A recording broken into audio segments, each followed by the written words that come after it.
Thank you. Let's have a good time.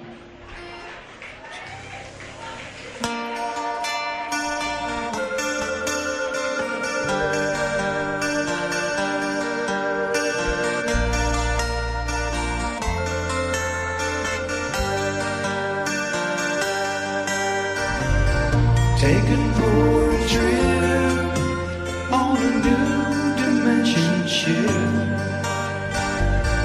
Taken for a ride over to the other side. Discovered that time's been forgotten like a song that they never played on the radio too long. They never played it on the radio too long. I can't relate to where I am. People just don't give a damn. I'll find a way. Make a break, figure out what it takes while traveling at the speed of light. Changes come, they affect their sight. Now it's been 7 years, almost there, the planet nears. Taken for a trip on a new dimension ship. Taken for a ride over to the other side. Discovered that time's been forgotten like a song that they never played on the radio too long. They never played it on the radio too long.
Taken for a trip on a new dimension ship. Taken for a ride over to the other side. Discovered that time's been forgotten like a song that they never played on the radio too long. They never played it on the radio too long. They never played it on the radio too long. They never played it on the radio too long. Thank you very much. Mr. Doug Wright.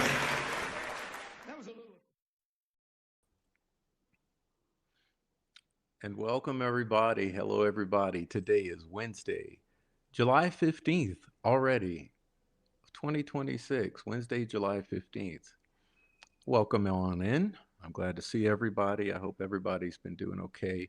Look, it's been incredibly stressful and we're dealing with a lot of stuff over here.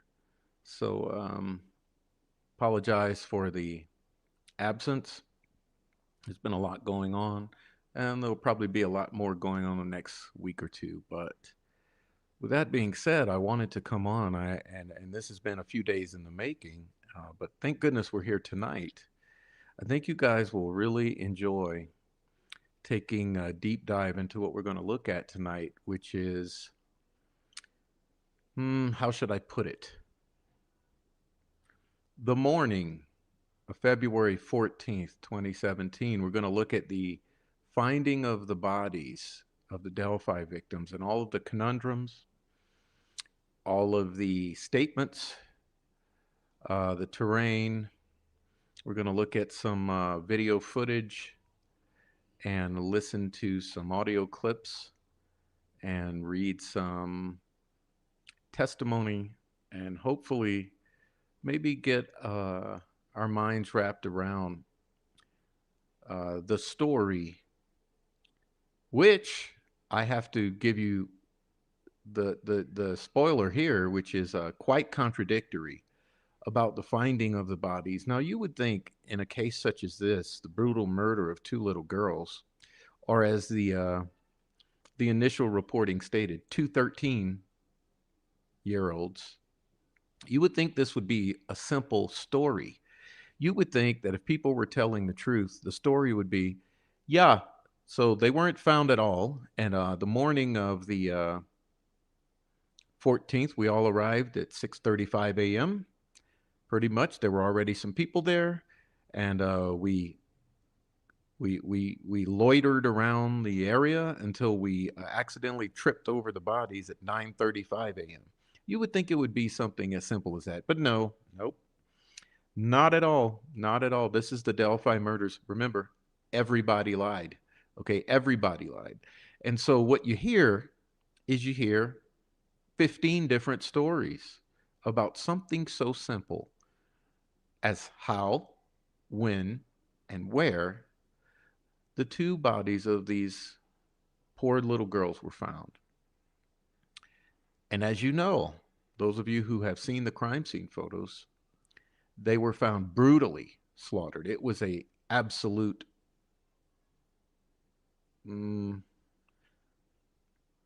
disgusting crime scene. These victims were absolutely disrespected. They were trashed and they were dumped like a pile of trash and posed in a very sadistic and disrespectful way. And then sticks were strewn atop of them in patterns. And this is how we were told they were found. And unfortunately, when the people come out and start talking about who found what, when found what saw what, who took what pictures, what happened, who was where, never a straight answer. Never a straight answer. Instead, contradiction upon contradiction upon contradiction upon contradiction, which has made it absolutely impossible to even understand something as simple as how these victims were first found, when they were found, and the actual place and manner in which they were found. Of course, you can't ever get a straight answer about that, which leads you to suspect that someone is lying about the way that they were found, or everyone is lying about where they were found, when they were found, how they were found. And so, you know, us out here in the real world, we sit here and we think, why has this got to be so difficult? Why has it got to be so difficult to get a straight story from everyone about how these girls were found and when? Lead you to believe that everyone's lying and that there's a cover up. Well, Occam's razor, because there's no other explanation for why we can't get a straight answer about why, how, where, when they're found. And I mean, that's your primary indicator that this is not as it's asserted to be. So, spoiler alert, they're not found at 12:15. No, there's no way. But this has been lie upon lie upon lie upon lie. And all the liars and all the gaslighters, they tend to forget that some people have good memories. Some people take documentation and keep documentation.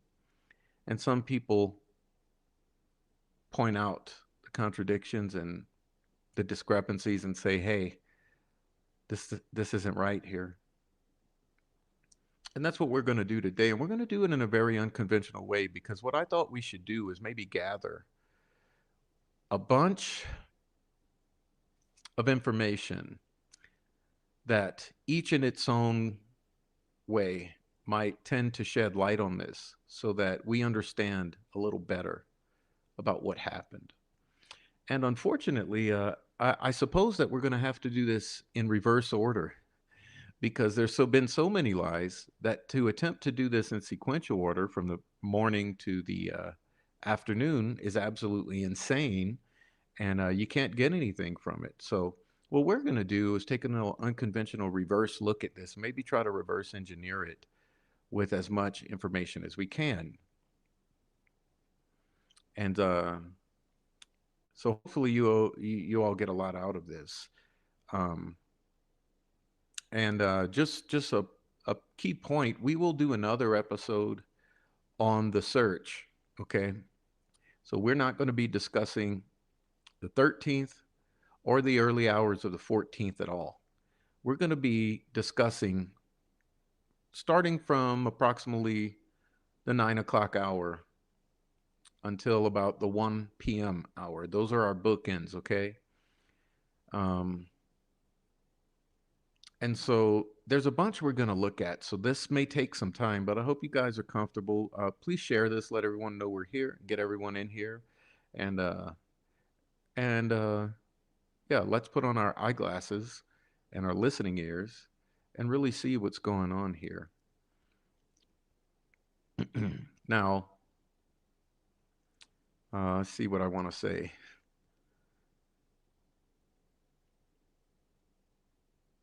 Well, I thought a good way to start this would be by taking a look at my sister's wonderful creation, okay? And that's True Crime Design, okay? And so I'm going to pull up one of her videos that tends to assist us, you know, in terms of, this is a very short summary.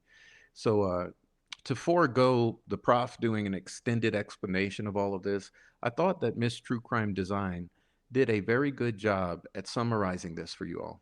So it'd be a good introduction to our program tonight. So shout out to True Crime Design, and let's take a look at what she has to say and what she has put together to give us a brief understanding of this.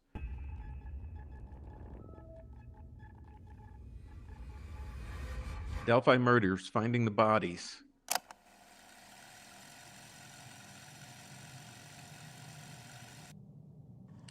Take a listen. I thought this would happen. What? Not murder, but when they put those trails in the middle of nowhere, I said, you're going to have all kinds of drug problems and all kinds of crap from this. This will draw every deviant in the world to it.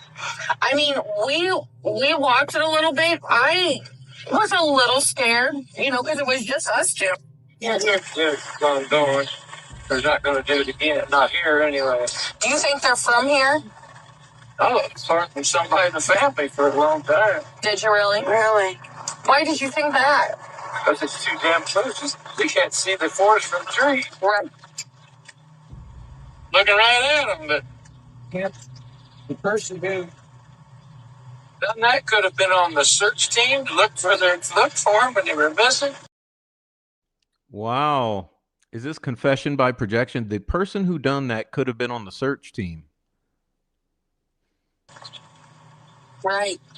I mean, they had people out here in my woods that night they were looking for all over that place. Just didn't find him. Now, why did you not find him there? Yeah. Ron Logan says there were people all over the place in my woods. Why did they not find them there? Yeah, I find that surprising too. And if that is a guy, with hundreds of people in my woods and walking up down the creek, tromping all over everything, what are you going to find? Right. Destroyed. Huh? Who found them? Huh? Who found them? They grew over here, Pat Brown.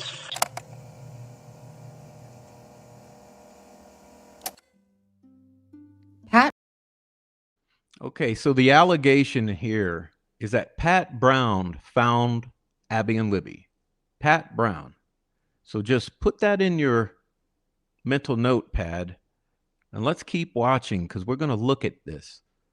Brown is not a new character in the Delphi zeitgeist. In fact, his name has been all over Reddit and discussion groups since 2017.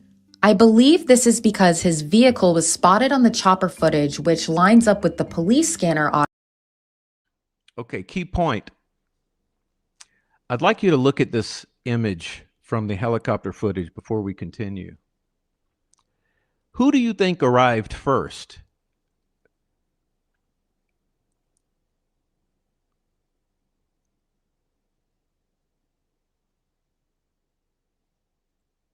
Audio as an officer called in the license plate number and the registration came back to Brown, causing sleuthers to question why his vehicle was so close to the bodies on the morning of the 14th.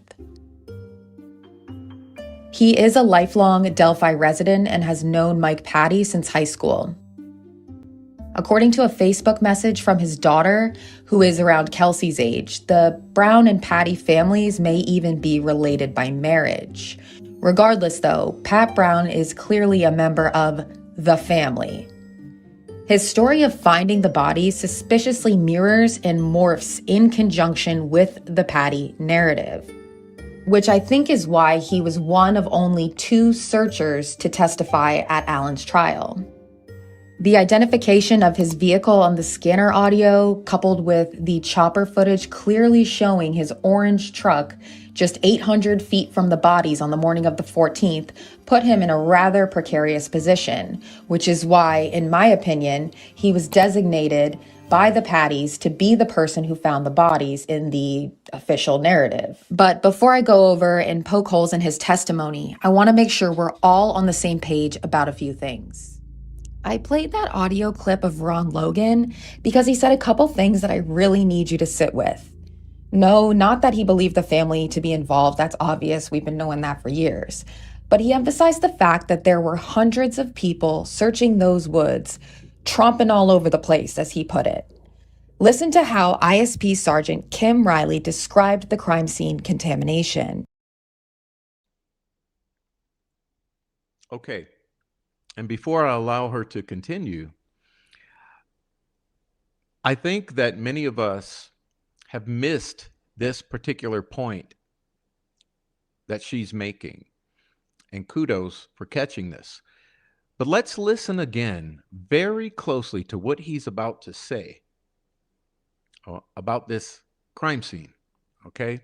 I think it's a really key fact that we have to keep in mind, forefront of our minds going forward. It was in the late winter, and so there was a lot of leaves on the ground, and it was warm at that time, so the snow had melted and everything was wet and very, very muddy in the area at that time. So yeah, the conditions of the whole thing was not ideal, let's put it that way. You got to remember, you had 400 or 500 people that started looking for these girls the night before. Hello. Ladies and gentlemen,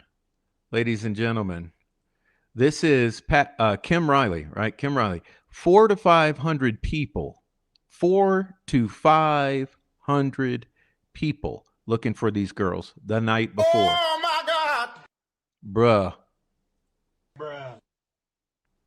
400 to 500.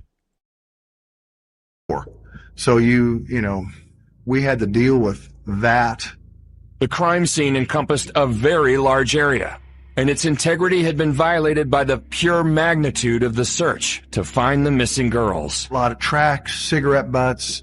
Believe it or not, this is kind of disgusting, but you had spit. People would urinate. Okay, you're listening to Kim Riley. Let me back it up a bit. The pure magnitude of the search to find the missing girls. A lot of tracks, cigarette butts. Believe it or not, this is kind of disgusting, but you had spit. People would urinate. I mean, because they don't have time to go back, so they go hide in the woods to go to the bathroom, that kind of stuff. So we had to deal with all that. And most people don't even think of things like that. But I mean, it was just that dramatic of a crime scene. Sounds less like a search party and more like the remnants of a wild party in the woods the night before, huh? Because that's exactly what it was. Let's not forget that for 48 hours before these bodies are found, there's many people partying at Ron Logan's and being kicked out to the cemetery. And lo and behold, there's spit, urine, who knows what other bodily fluids, cigarette butts, tracks.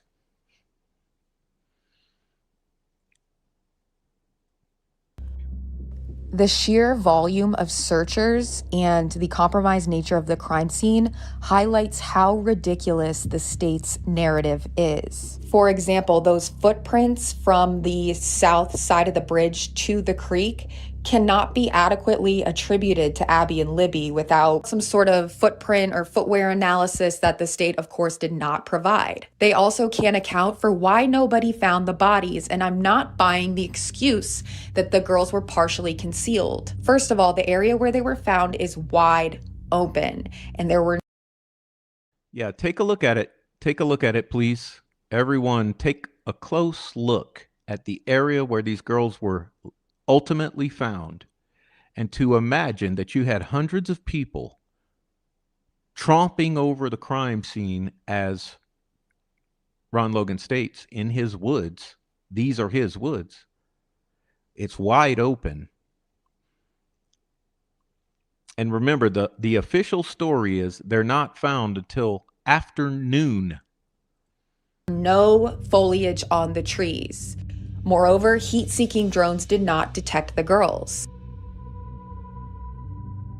Eric Williams, the only civilian to ever come forward publicly about his experience searching for the girls, said that he and Carrie's brother searched the area where they were found, and he swears the girls were not there. He also said he saw tracks going from the creek to a house up on the hill, as well as piles of animal skulls and bones.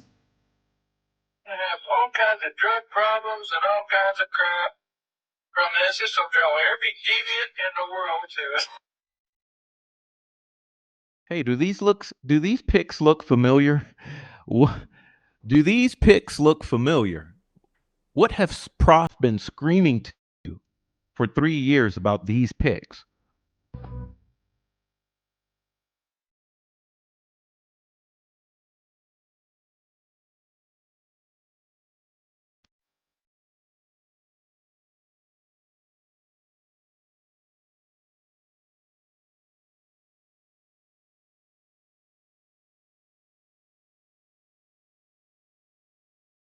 He said he told police and firefighters at the scene, and they seemed not to be concerned. The evidence is clear that they weren't there during the official hours of the search. Here is what Doug Carter said when asked why they weren't found. With so many people looking for them that first night, why weren't they found? I think I'll leave that question unanswered. What? With so many people looking for them, why weren't they found? I think I'll leave that question unanswered.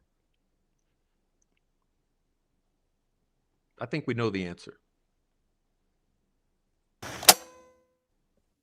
Pat Brown's truck isn't the only discovery found on the chopper footage. Now, just a heads up, this may trigger some who aren't familiar with my work on this case. But in seeking truth where it has been so meticulously distorted requires us to be uncomfortable sometimes. I've been telling you all for years to rethink this crime after discovering, alongside other creators like I Have Apophis, that the BG video and accompanying Snapchats are manipulated and planted to support a fake timeline and lone killer narrative. Fact. Another part of this was discovering 2 sets of human remains in Deer Creek around the 13-minute mark of the RTV chopper footage.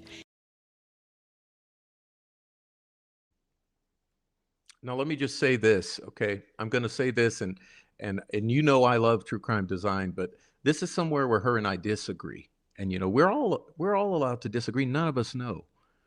But on this particular note, I disagree because I see something different. But I'll let you all, I'm going to let it play forward, and you all come to your own conclusions and look at it yourself. But this is her presentation here. This is just a snapshot of that footage, but it's the movement of the bodies in the water that gives it away. You are, of course, entitled to your beliefs and opinions, but I am positive about what I see here, so any efforts to gaslight will fall short. I shared the footage in question 2 years ago without a voiceover or anything, and YouTube age-restricted the video. Not flagged for demonetization, age-restricted. That's the only time that's ever happened on my channel. YouTube knows what's floating in that creek, whether we want to admit it or not. Libby is to the left, sort of floating on the surface, face down, possibly hogtied, and Abigail is to the right of her, naked on a burnt cross, in my opinion.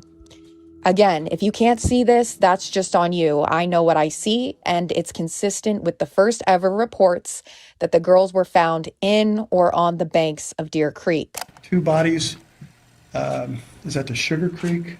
Deer Creek. Deer Creek, sorry. In Deer Creek, about a mile east of town. Were they in the water? They were on the edge of the water, from what I understand. That's about the best I can tell you. Moreover, the FBI search warrant of Logan's residence concluded that it appeared the bodies were moved and staged, and I agree. While there is no timestamp Fact. I agree. The bodies are moved and staged, okay? Fact. or indication of the time of day the chopper footage was recorded, I can confidently say that this is not midday. When the narrative says the bodies were found, it changes between 12:15 to 12:45. That's not the time of day that's captured on the chopper footage. The shadows from the trees reveal that it is morning. If I had to guess, it's probably sometime between 7:30 to 9:30 a.m. This was before the staging of the official crime scene under the large tree. Video evidence doesn't lie, but people, especially the Patty crime family and their city of puppets, do.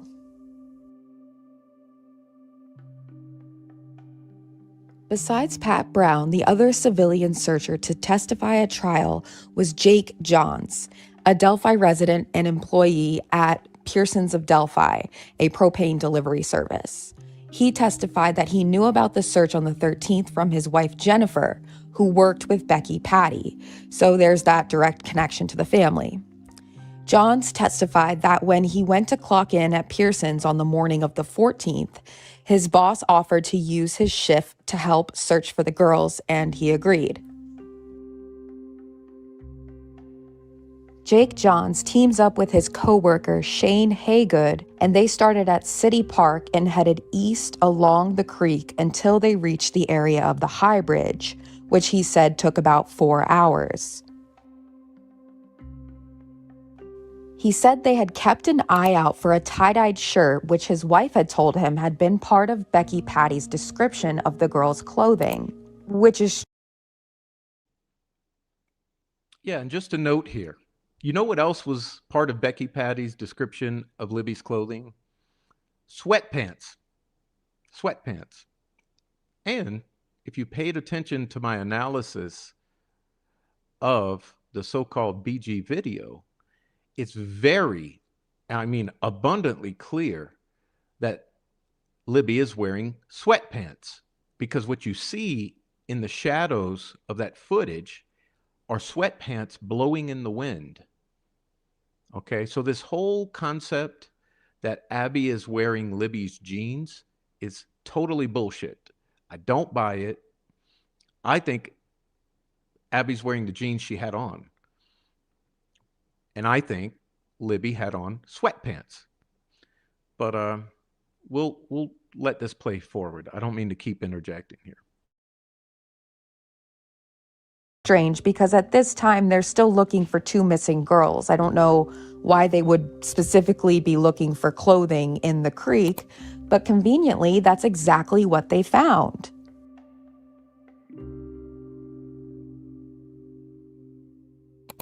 Johns testified that the pair spotted what looked like a tie-dyed t-shirt in the roots of a tree sticking into Deer Creek near the High Bridge. He said the water was too deep, about halfway across the creek, to get to the other side with the muck boots that he had on. But they spotted a firefighter stationed up on the hill on County Road 625 West on the south side of Deer Creek, where those law enforcement vehicles were on the chopper footage. And I guess he hollered up at them. He said the firefighter tried to call someone to report it, but couldn't get through.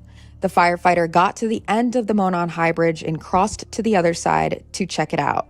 He said the firefighter found a tie-dyed shirt and some black Nike shoes. He said that Haygood had the number for Pat Brown, who had been searching on the other side of the creek near the trail. Johns said that Haygood told Brown to walk towards where they were because they had spotted the shirt. He said that Haygood was on the phone with Brown when Brown came across the girls' bodies. And he saw something, and he couldn't figure out what it was. And there was two deer standing up there. But as he looked up to what that was, is when he saw them. It was the volunteer searcher who discovered the bodies of Abby Williams and Libby German, laying in the grass between these trees deep in the woods. He called his wife, who was with us, and said, "We found him." My sister come up, and she was just crying. And she said, "I'm so sorry."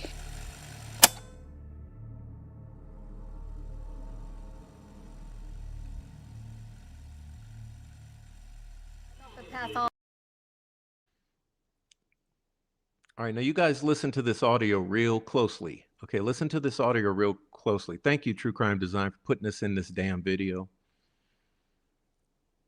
Just would have done that. So Kayla, back to Mike talking to Pat. Was that the end of that? That's that he just wanted to know everything that he saw, and that's the extent of what I know about that. I think that's a normal response. Yeah, to me that sounds like he's been shut out by law enforcement. Yeah, Can't take it anymore, which is I would do the same. I agree.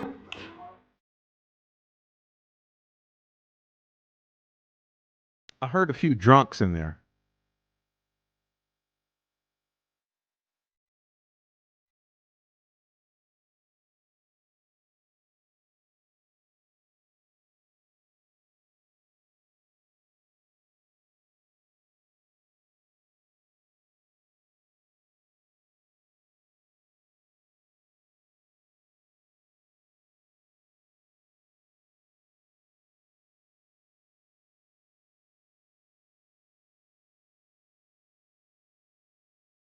She didn't put that phone down, so we knew right then something wasn't right. I started walking and looking as well.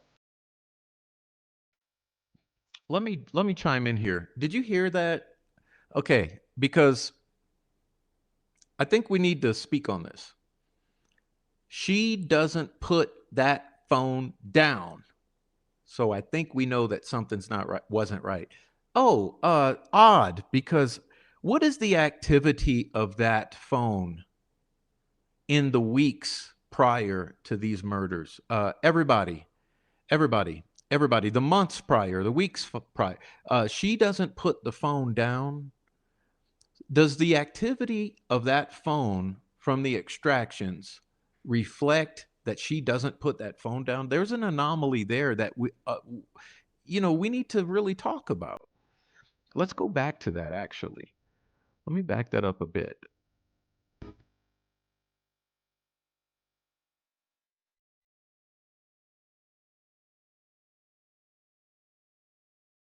She didn't put that phone down, so we knew right then something wasn't right. She doesn't put that phone down. That's not what the extractions say. I started walking and looking as well, and then she asked me to call the police. So by this time, friends were calling and people just started showing up, searching. There's flashlights flashing all over Delphi. Somewhere, they kind of called it and said, hey, we need to reconvene in the morning. Got a few hours of sleep, then went back in the morning, and then I overheard on the radio that they potentially found the girls. My sister come running up to me. She just kept saying, I'm sorry. I'm sorry. And then that's when we saw the coroner's van go by. There's only one reason that a coroner's van goes by. So at that point in time, without anybody telling us anything, you could put two and two together. Space. This is, it just gives you a sense that this was another day for her. She left. This is sealed. This is a moment in time. See, here's the night that this is over. Promise not to tell. She was reading it. Was this for school or did she just I enjoy don't know if reading? it may have been for her reading points, but it wasn't a school.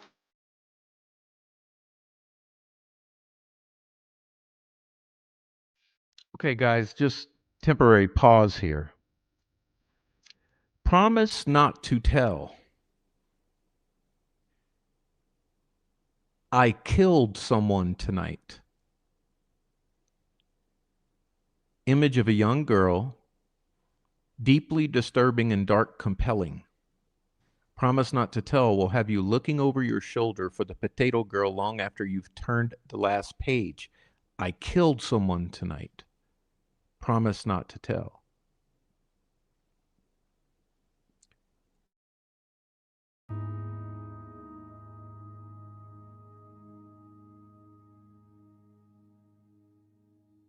Up until Alan's trial, Pat Brown's story had only been told to the public in bits and pieces, primarily by Becky Patty in Facebook messages and comments. I suspect this was a form of damage control after his truck was seen on the chopper footage and his name heard on the scanner audio, which frankly made Pat Brown a legitimate suspect to many across online Delphi forums. And as you heard on that audio, Mike Patty allegedly went to Pat Brown after the murders and wanted to know everything he saw that day. In my opinion, this was to assist in the formation of the family's narrative before they went public with their timeline later that year on Dr. Phil. The same narrative that would be continuously perpetuated on social media until accepted by the public as fact. According to his testimony, Pat Brown helped in the search on the night of the 13th. Brown lives about 1.5 miles up the road from Ron Logan and the cemetery. Brown woke up on the morning of the 14th and called off work to continue helping with the search. He went to the Stonehouse restaurant with his neighbor, Tom Mears, and Tom's father, Keith Mears, where the men were drinking coffee. Did she just say Mears? Just question, did she just say Mears? Brown, Mears, Logan. Coffee before heading to the firehouse to aid in the search. Brown testified that he and Tom Mears joined the search teams and began searching east of the cemetery, checking an old cave, but he said it was blasted years before. He could be talking about Wilson's Cave, which is a famous cave located just east of the crime scene. Yes, exactly right. Wilson's Cave does no longer really exist. It's a remnant of what was a cave. And we've covered that extensively here. Shout out Noe Amos and Trooper Joe. We've covered that concept of the cave several times, and my good friend Four Pits and Noe even canoed out to the cave to show you all. A quick side note about caves. This area actually has quite a few of these geological formations due to a phenomenon called karst topography. Delphi basically sits atop a limestone deposit. And you guys know, like, now, if you really knew my conspiracy theory of Delphi, you would be astonished by this fact, because what is now this quarry, I believe, was once the Omphalos of Delphi in America. And that's a huge thing. It's something we'll get into later when we go back down the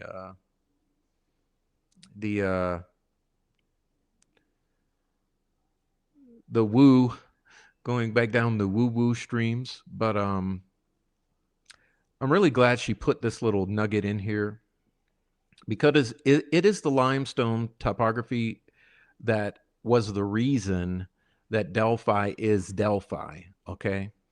And she's also correct about the caves. And if you know anything about the geology of southern Indiana, it's extremely cave-ridden for this very reason. But I'm going to let her continue. And since limestone is a very soluble rock, as the bedrock erodes over time, it results in features like sinkholes, caves, and even subterranean rivers and lakes. So all that cave talk is not without merit. And just like a shack or an abandoned building, it's plausible that a cave or a culvert could have served as a location where the girls were kept during the search. What have I said? What have Noe and I and Trooper Joe been saying for years now about where these girls could have been kept? Oh my God! Bruh. It's a little Delphi lore nugget for you to chew on. But while I'm on this topic, I feel the need to stress that Deer Creek is not your average creek. It is extremely prone to flooding and is known to have very dangerous, even deadly currents, especially on the dates in question in February 2017, primarily due to a period of rapid snowmelt.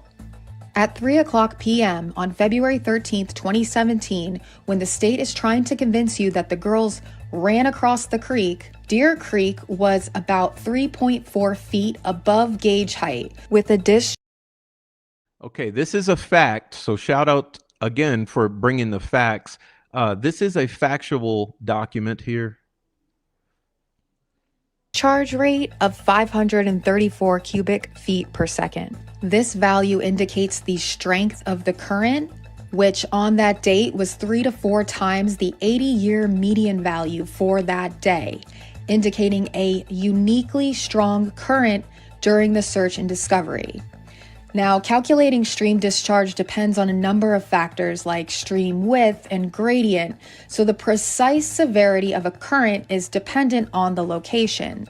Generally speaking, though, a quick Google search indicates that currents above 500 CFS are too dangerous for wading. The strength of the current that day is a data point that is widely underemphasized and even ignored because of the state's need to perpetuate the narrative that Abby and Libby crossed the creek when fleeing from the supposed killer. I bet you ain't a goddamn person crossed that creek, okay? I bet you on the 13th ain't a goddamn person crossed that creek. Them girls didn't cross that creek. Richard Allen didn't cross that creek. Keegan Kline definitely didn't cross that creek. Neither did Ron Logan. Ain't nobody crossed that damn creek on February 13th, 2017. Period. So when Jake Johns testified that the creek was supposedly too deep for the muck boots he had on, what he really meant is it was too dangerous for him to wade in the water to examine the clothing because of the strong current. However, he couldn't testify to this because it would call into question the strength of the current on the day prior, which, per USGS, was even stronger than it was on the 14th. Again, debunking the state's baseless claim that the girls and their killer crossed the creek alive. An impossible narrative that they were bound to in order to validate the fake Snapchats and BG video. The only way that they were bound to in order to validate the fake Snapchats and BG video. Fake shit, guys. Come on, man. Come on. Fake shit. Look, my opinion, Cheyenne took these photos, okay? Fake shit. It's a whole other subject we'll get into later. The only way they could have gotten to the crime scene from the south side of the bridge was by crossing the creek, which has been perpetuated for years. However, this is concrete, irrefutable drugs by crossing the creek. Okay, the reason I backed it up is to show you this graphic. Guys, ladies and gentlemen, critical thinkers out there, just a question for you guys. Look at the yellow line, and I want you to just stop at where that yellow line intersects the private drive. Now, if it was you, if you were going to take two little girls, wouldn't you drive a car right to where that yellow line intersects the private drive? Wouldn't you open the back door of that car down on a private drive? And wouldn't you usher them girls off the end of that bridge and shove them right in the back of that damn car and get the hell out of the vicinity immediately? So what makes more sense? That they go across this creek, or that they jump into the back of a car and are taken out of the area? Just food for thought.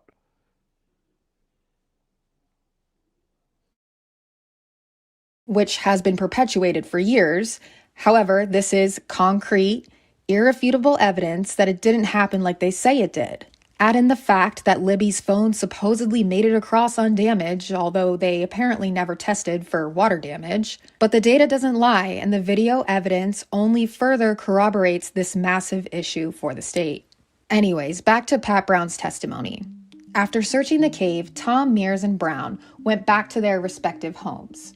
A short time later, Brown said he got a call from Tom Mears, who told Brown that he had just received a call from Shane Haygood, informing him that searchers found something in the water, referring to the t-shirt and shoes. Mears told Brown to go back to the cemetery and look past the ravine. As Brown went to the cemetery and began his descent down the steep ravine, he himself got a call from Shane Haygood. Quote, he said that they could see something from across the creek, end quote. Brown testified that he ran into Becky Patty's sister on his way down the ravine, quote, and that's when we found him, end quote, he said. He called Steve Mullen and two LEOs showed up quickly. Notice how there's no mention of any deer in his testimony? That was, in fact, just a lie by Becky Patty and repeated by Kelsey simply for dramatic effect, which I think is shameful. Because Kelsey says in the interview, that's when my heart sunk, because that was my sister's shoe. And I remember thinking at the time, you're IDing your sister off a shoe? So that just struck me as very odd. If they found shoes under the bridge and hold it up, and those were Libby's shoes, then were they by the bridge and got dragged up the water and dumped over there? No, I don't think so either. Well, it's probably like, okay, these two dead girls, we know it's probably having them. Hey, but what color shoe was? Okay, yeah, it's them, kind of thing. Again, for what it's worth, I just got around this last night when I said something around on the Big Justice site. Becky was in my little group for a long time. She was very willing to speak, but the problem was it just seemed like there was a lot of contradictions. And particularly about the timeline and this last minute thing, which I'm willing to, but the bottom line, this was troubling to me. And I confronted her a few times and she was not at all appreciative about that and did it in private. But finally we came to the conclusion that she should just leave the group. I didn't feel comfortable with her in there any longer. Other people were complaining they couldn't say things they wanted to say. Did she ever ask you if she could be an admin of your group? No. But I know she did with our Jessie group, and she did with Jessie Marie. And with our group, she asked, with Diane. But to finish the thought, She wanted to be an ad. Yes. Oh yeah. But to finish the thought, so then. Just so she could boot people, probably. We were kind of, having this little tiff, and I'm kind of saying like, well, but your information, Becky, is all over the place, and it's very troubling to me. And she goes, look, Doug, I'm going to share something with you. And I said, okay, it's the only thing, and I can find it, and I can post it and send it to you. She goes, law enforcement told me that bridge guy abducted him at the south end of the bridge. They went down the hill across the creek, and they were found in the woods. That's how the thing went. And she said, that's law enforcement has told us. But other than that ridiculous made-up story about the deer, Brown's testimony didn't stray from the Patty narrative and suspiciously dovetails with Jake John's discovery of the clothes in the creek. To me, it's just all too convenient and appears fabricated retroactively based on indisputable facts and with knowledge of the RTV footage. If I am correct that the chopper footage was taken in the morning, anytime before noon, the testimony of both cherry-picked civilian searchers, Jake Johns and Pat Brown, is significantly discredited, if not disproven. For Johns to have discovered the clothing hours after these searchers in rescue gear did a strategic sweep of the creek for evidence, we have to believe that they missed the pile of clothing and shoes. It's not like these pieces of evidence were miles downstream. They were literally right under the Monon High Bridge, where the girls were said to have last been seen. Never mind the bodies not being found, it makes no sense that these pieces of evidence weren't found, if not on the 13th, then at least before noon on the 14th. Do these searchers look like they are looking for missing children, or does it look like they are methodically sweeping the area for evidence? I submit to you it's the latter because the bodies had already been discovered on the edge of the creek where I pointed them out. This location is consistent with the coordinates provided by the FBI as represented on these maps. Local authorities and the family, the same folks who were out all night on the 13th performing a sacrificial ritual, searching for the girls, had control of the crime scene that day.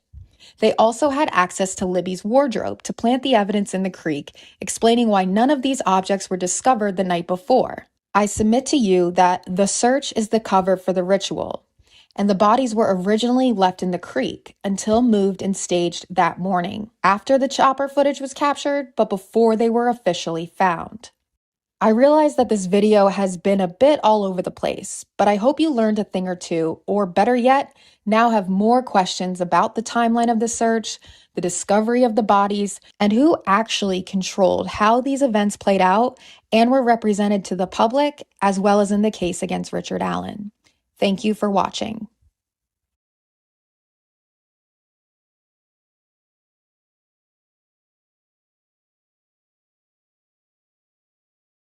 And again, that's True Crime Design's video, Delphi Murders, Finding the Bodies and Controlling the Narrative. So thank you.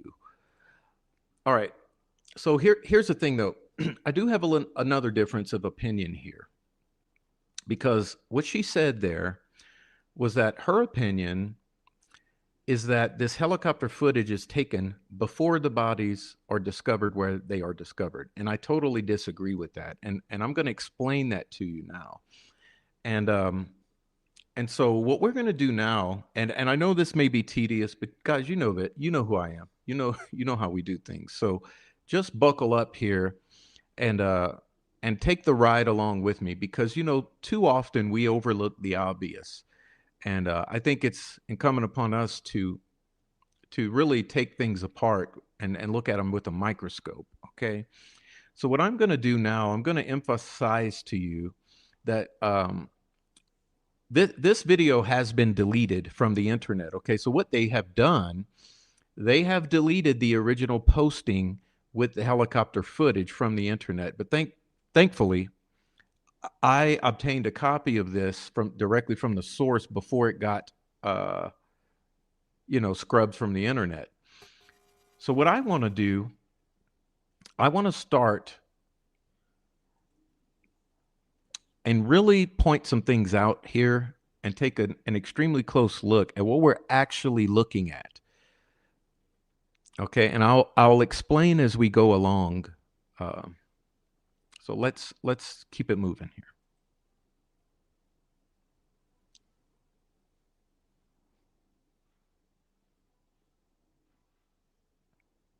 I'm going to try to narrate somewhat.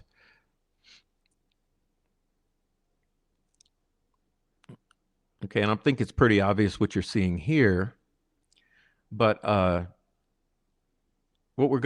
first thing we're going to focus on is the area where Richard Allen said he parked. Okay, and they're going to zoom in on it momentarily.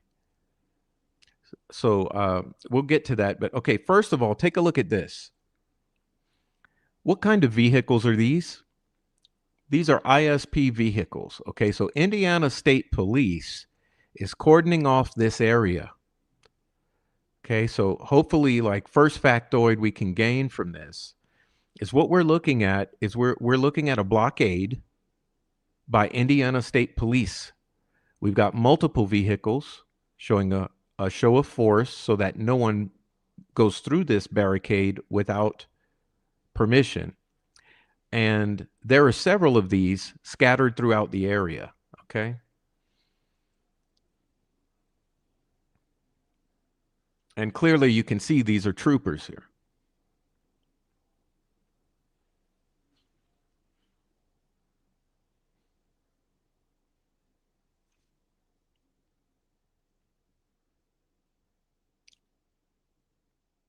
You'll see the guy in the yellow jacket clearly ready for traffic duty. The other guys are just in their uniforms. Thank you, Deb. Yeah, you guys please hit the like while you're here. And if you're new here, please go ahead and introduce yourself to the chat or leave a comment down below so we can all, greet you and get to know you. We appreciate all your input.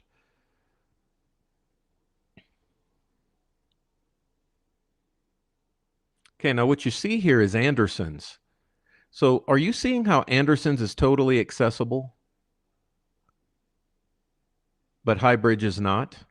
Okay, I mean, but yeah, so that's Freedom Bridge. Now, I want you to take a look here, okay, because we're going to be zooming in now. There's another blockade there, right? See the other blockade? That's your other blockade. They're keeping people from coming in there. There's a double, triple blockade there. And you see there's someone in an unmarked vehicle. Okay, you got another trooper pulling up. All right, pause. Now, it's going to get deep now. Because the first thing you're going to see a vehicle up here to your right, parked extremely close to where Richard Allen describes that he parked in the interview with Mullen. Okay, so as they zoom in on this area, I want you to notice it. Notice the potential for parking. Not the mud puddle. Come on, guys.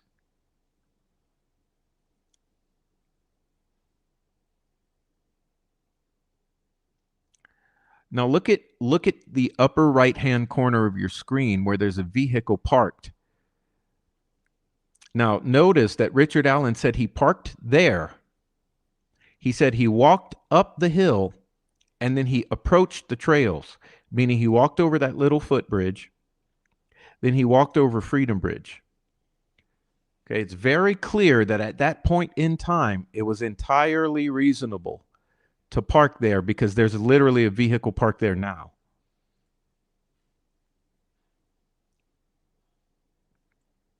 And you can see how he would have approached. So you see this road coming down from top to bottom of your screen on the right side. So this road coming from top to bottom of your screen on the right hand or the right third of the screen there, it's approaching that area where he said he parked by the old, what was it? The old Farm Bureau building. And he says he parked there and then walked on up. So just key point for you guys to realize how easy it would be to drive down that road down to the bottom right-hand corner of your screen and park very near that little circle and then cross over that footbridge. That's where Richard Allen parked.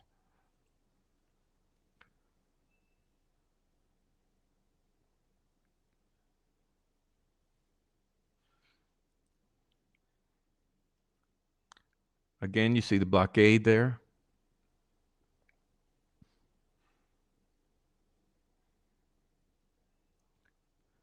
Now, this is the area I'm trying to show you here.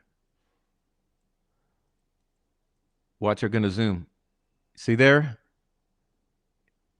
So here we have where Richard Allen would have parked at the top left of the screen.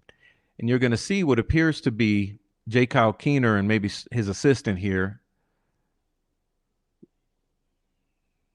There's a lot, okay, just for the idiots in the back. Let's zoom in on it again.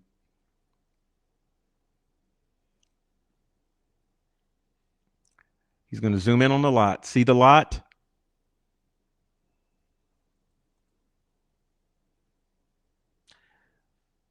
Drum roll. Okay, let's get a drum roll. Drum roll. That's where Richard Allen parked here.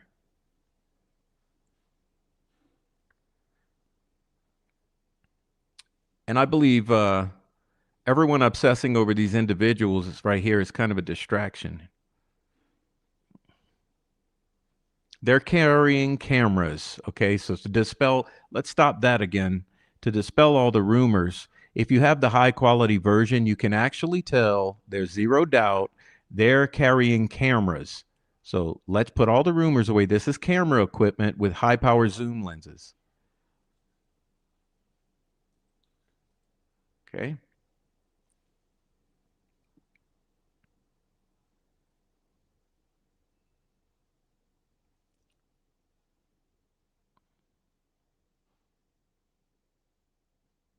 There's Anderson's. There's Harvest Store.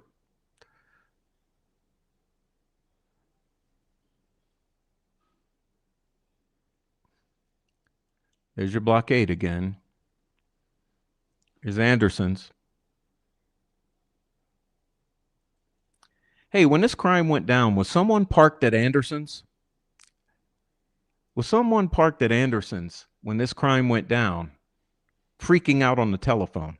Yeah, I think so.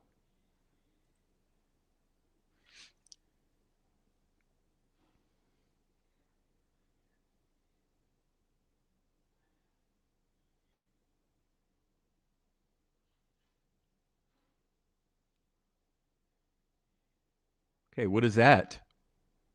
Red Cross?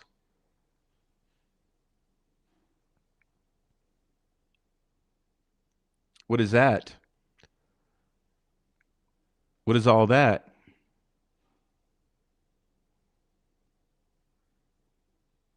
What's that? So we got 2 or 3 ambulances. We got a mobile command unit. We've got a trailer that has brought in some 4-wheelers or ATVs. We've got about, let's count them, 1, 2, 3, 4, 5, 6, 7, 8, 9, 10, 11, say 12 to 13 vehicles right here, all rescue squad. Okay, so just keep that in mind.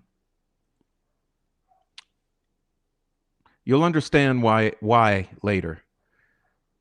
1, 2, 3, 4, 5, 6, 7, 8, 9, 10, 11, 12, 13, 14. Okay, now we got 15, 16. Okay, so we got 16 vehicles and we got the little ATV pulling up. Okay, that's 16 there. Now let's stop here. 1, 2, 3, 4, 5, 6, 7. 7 on the road there. And what do we have here? A helicopter, and 1, 2, 3, 4, 5, 6, 7, 8, 9, 10, 11, 12, approximately 13 there.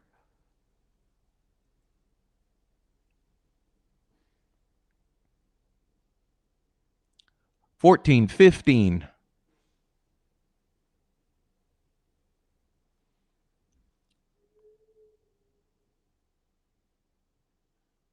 Okay, so keep in mind, we've already counted about 14, 15 over at the Mears Butcher Shop.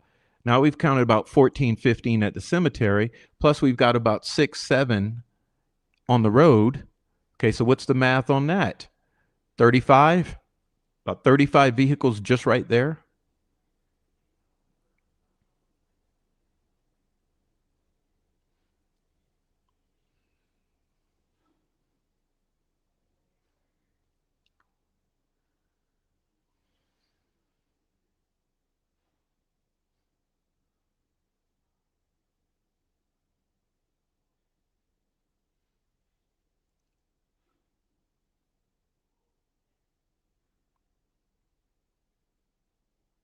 Now keep in mind, we're filming from a helicopter, which means we have 2 helicopters up.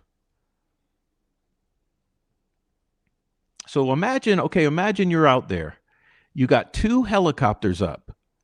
You've got at least 35 vehicles, including a mobile command unit, 2 ambulances, and all that other shit. And then you've got all the blockades on all the major roads coming into there, all the access points.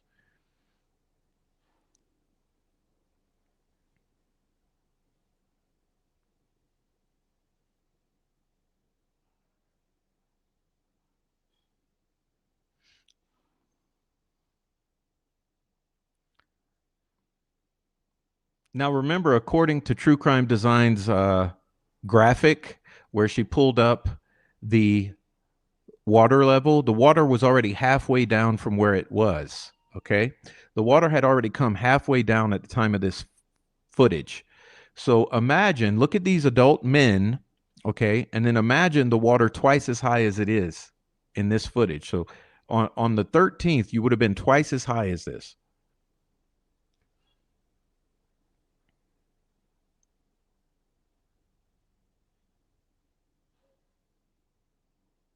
And also keep in mind, they're standing in the shallow part where Ron Logan's little island is. So they're in the shallows already.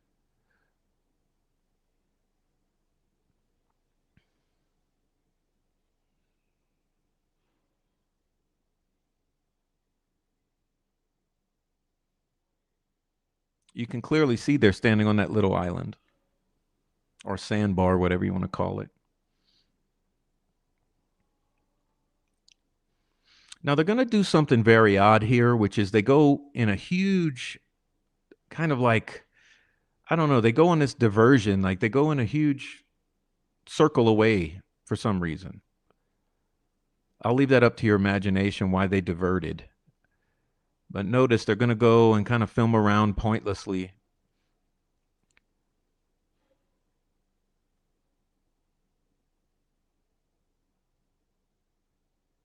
See the shack? See the alting shack there? You can see the shack clearly. You can also see that other little feeder creek. I forget what it's called at the moment, but there's that little feeder creek up on the top left of your screen.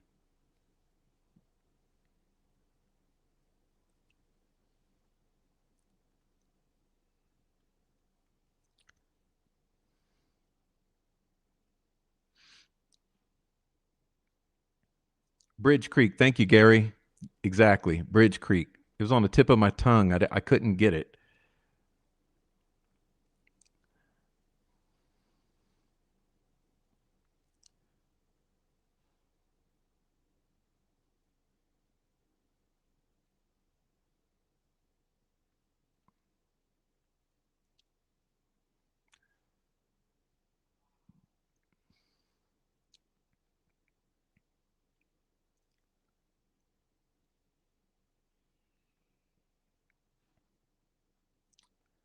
All right, we're going to let it carry forward. Trust me, there's a reason I'm making you suffer through all this.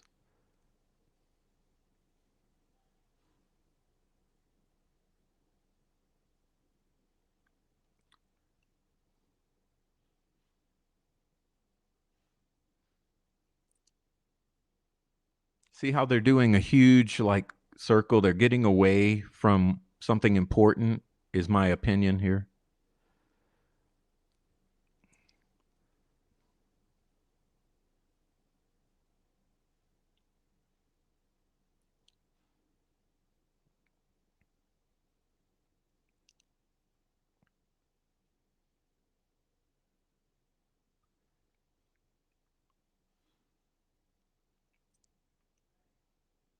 And I'll elaborate momentarily. Just give me a moment.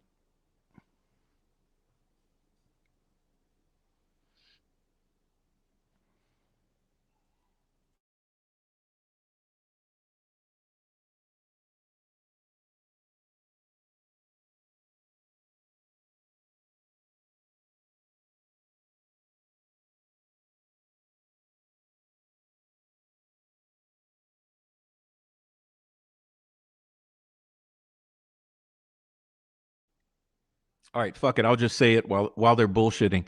Look, they were told to point the camera away. Okay, now they're getting back to something, okay? My opinion, these are not glitches. They were told to point the camera away. They were told to kill the feed for a moment. There's something going down at the crime scene where they're distracting. But let's take another look since they're focusing back on this. Let's count the vehicles now, okay? 1, 2, 3, 4, 5, 6, 7, 8, 9, 10, 11, 12, 13, 14, 15, 16, 17, 18, 19.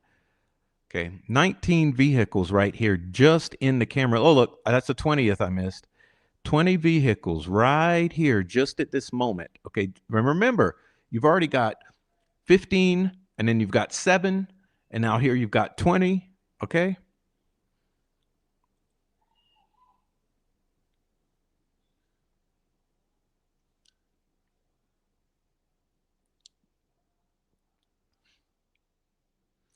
And remember, that's the easiest access point directly to the crime scene, by the way. Oh, what do we have here? Okay, we've got some unmarked. We've got some police. We've got a truck with an ATV in the back. We've got some more police. We've got some other trucks. We got a van. We got some individuals standing outside. We've got some unmarked law enforcement vehicles. Maybe we got a family vehicle or two. It's kind of hard to tell. Remember, this is the easiest access point directly down to the crime scene. Okay, now, let's take a look here.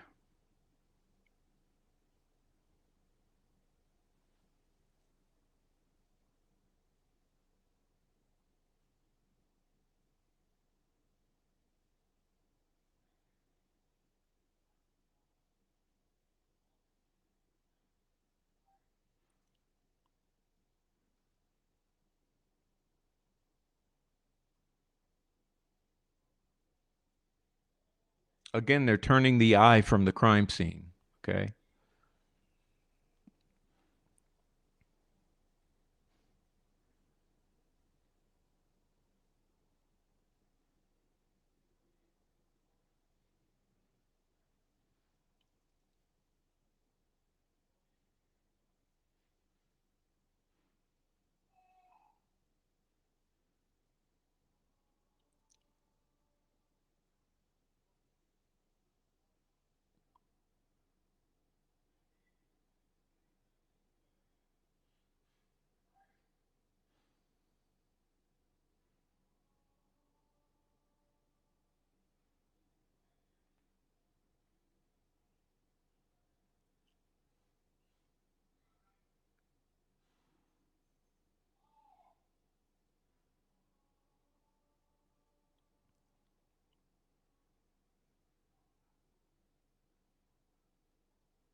What does it look like they're doing with their feet?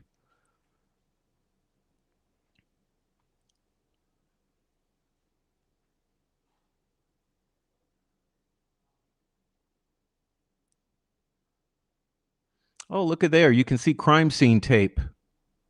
Did you guys catch that? It glimmers just for a moment, okay? Check it out. See the glimmer? Left of your screen.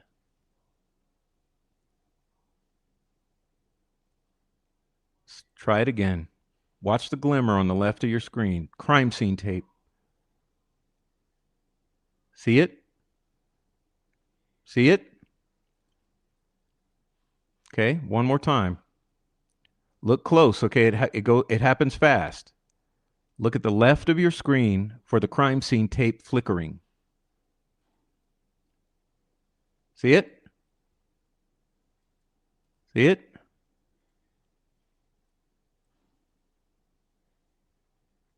Crime scene tape is already flickering. It's already been taped off.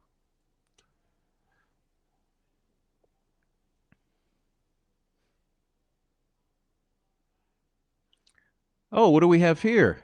What do we have here? 1, 2, 3, 4. Okay, minimum 4 vehicles right here. So on both sides of the creek now, we know that immediately adjacent to the crime scene, you have vehicles. Here we have 4 white vehicles. 1, 2, 3, 4. Okay, so add that. Let's do the math now. We got 20, we got 15, we got 7, and we got 4. We're nearing 50 vehicles immediately near the crime scene. Okay, 50 vehicles.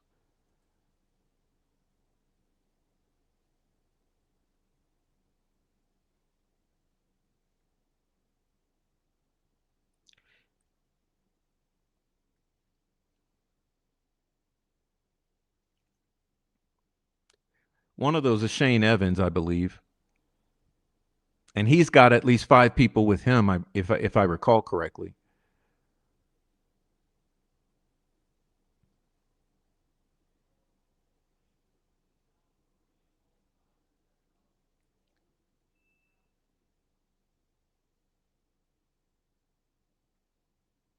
Oh, what do we have here?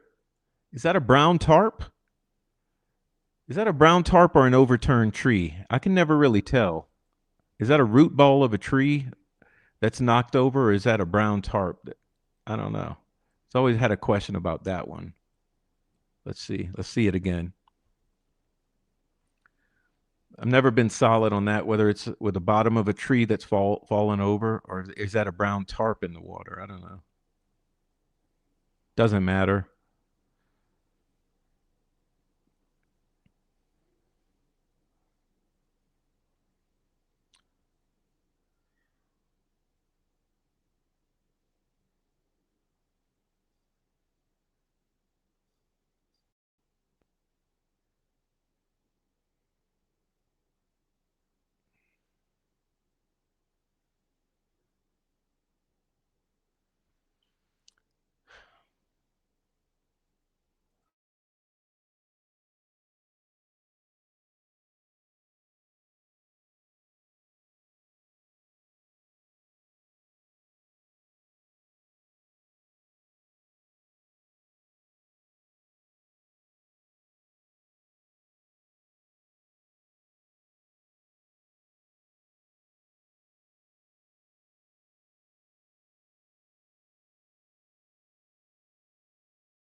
Okay. Hi, Bridge. We don't see no clothes there.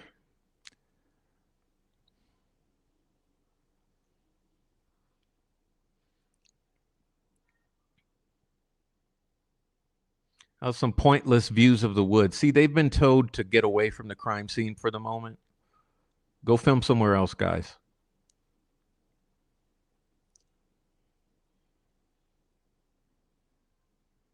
But you can see how these woods are not very dense. You can clearly see through the woods in the daylight hours, which leads to some questions, right?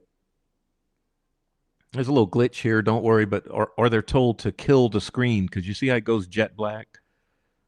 Okay, now, suddenly, we're at another place, right?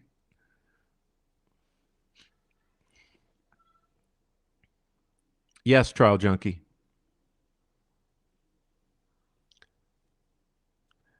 Okay, now we're going to look at these searchers. Now notice what they're doing.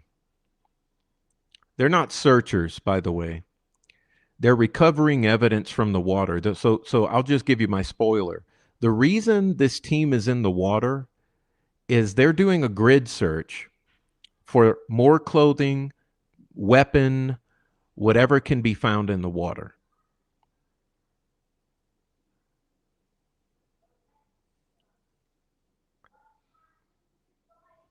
Sorry, my kid's talking to Alexa. Okay, so check it out. Now pay very close attention. Let me start here by saying this. Okay, guys, please understand we're going to be looking right at the crime scene, okay? We're going to be looking right at the crime scene, and I'm going to point some things out for you, and we're going to go over them multiple times. Okay?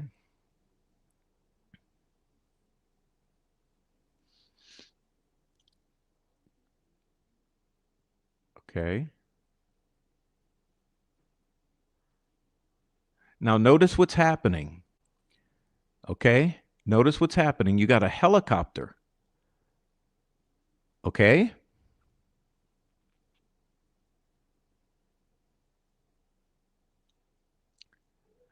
Silenced. Oh yeah, I don't know, but they're not setting up. They're already searching for evidence in the creek. Okay, so what they're doing? They've already found a number of items of clothes you would suspect. So what they're doing? They brought the team into the water adjacent to where the crime scene is taped off, and they're diligently doing a grid search, hand in hand or arm to arm, canvassing the bottom of the creek looking for, and you can tell that they're kicking around their feet. They're looking for anything at the bottom of that creek: clothing, a weapon, a phone. Okay, and you're going to see that momentarily, but let's get back to this. Okay, because I want to show you, like I'm saying, there's a helicopter. Okay, notice what's happening. You got a state police helicopter. State police helicopter hovering over the crime scene. Okay. Hello, ladies and gentlemen. They're taking photographs. Okay. They're taking footage of the crime scene at this very moment from the helicopter. Okay. And I want to shout out to Christina. So, oh, hey, Christina is over here in the chat, I believe. So, shout out, oh, hey, Christina, because she brought something to my attention we're going to look at later. But what she brought to my attention is incredible because it actually is reflected in this very footage we're looking at. Okay, so let's take a look at what we're looking at. So what I want you to do first is look in the bottom left of your screen.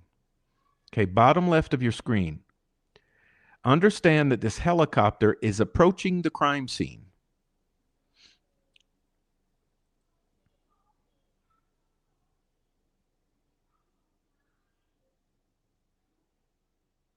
Do you see it? Did you see it? Okay, again, let's back it up a moment. I want you to look at the left of your screen. You're going to be looking for flashing lights, okay?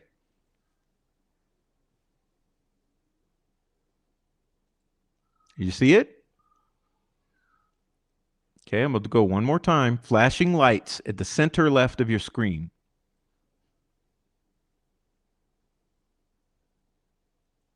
Strobe lights.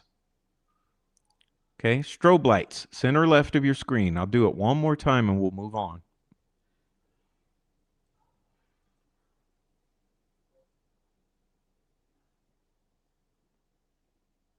Okay, they're signaling the helicopter.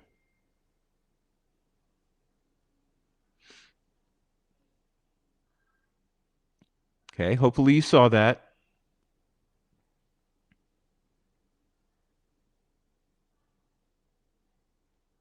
Now we're going to look again because you'll see it again. Okay, momentarily.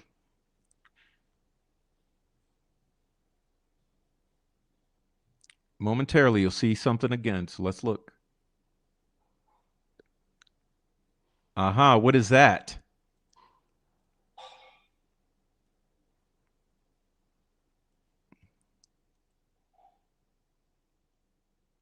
See Pat Brown's truck?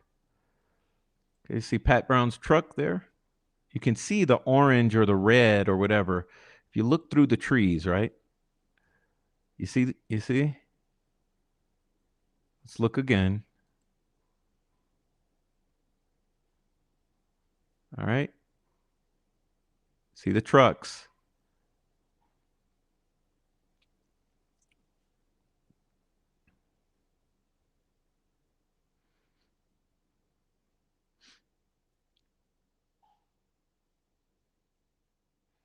Hey, thank you, MJ Lewis. MJ Lewis.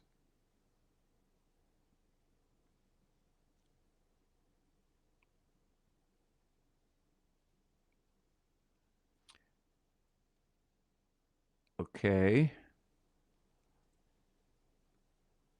Trial Junkie is on top of shit. Trial Junkie.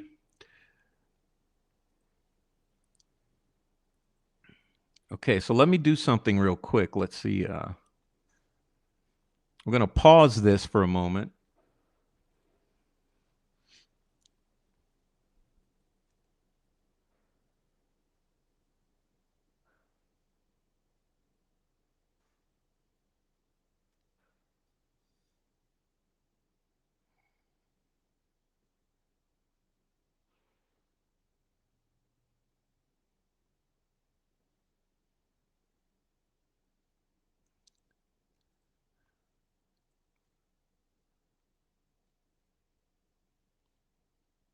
Okay, here we go. It says what? Hey, thank you quietly. And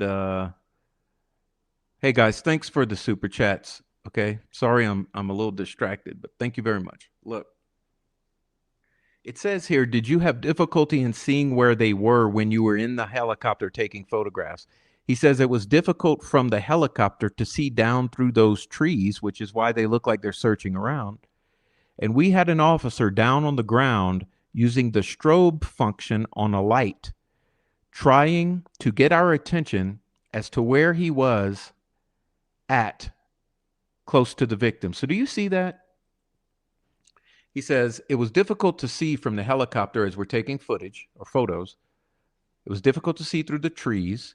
And we had an officer down on the ground using the strobe light, trying to get attention to see where he was close to the victims. Despite that, was it still difficult? Yes, it was. Okay? So I want you all to understand that what you're seeing in that helicopter footage is indicative of that, okay? Whoops, my bad. Oh, come on, Prof. Actually, before I carry on, let me go back, okay? Let's go back before I carry forward. One more time, just to emphasize from his testimony, okay? Again, it's momentarily. There it was, okay? What you're going to see is you're going to see the officer with the strobe light shining up to the helicopter to indicate where the bodies are so that the helicopter can take the footage or the photography. There it is. So you see how close to the water that is? So in other words, the helicopter's in the wrong spot. You know what I mean? The helicopter's way over here. Helicopter needs to go closer to the water. So they're strobing and saying, hey, over here, buddy, over here. See, over here.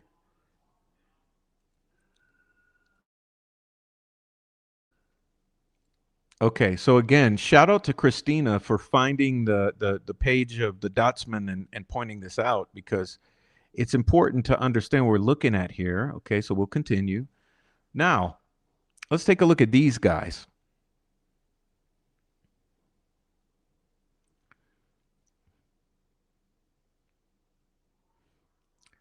Let's take a look at these guys. What's going on with these guys? Look at what they're doing. What does that look like?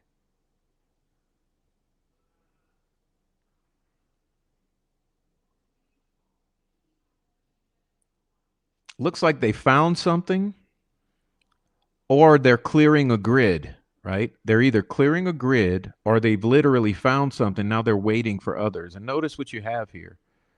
1, 2, 3, 4, 5, 6 in the outfits, and you got 1 in plain clothing.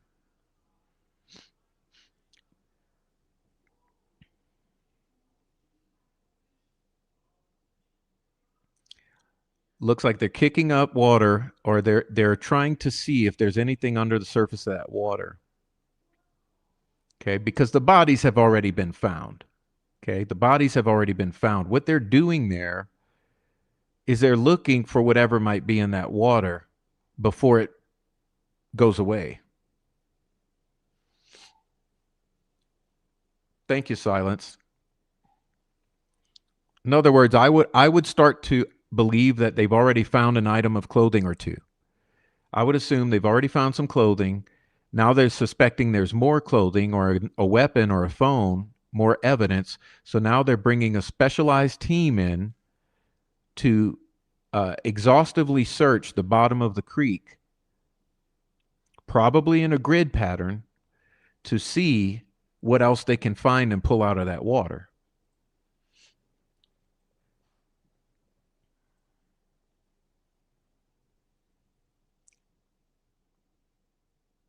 Yeah, I'll talk about the times in a minute, guys. I don't think so. No, no, I think we're earlier than 2.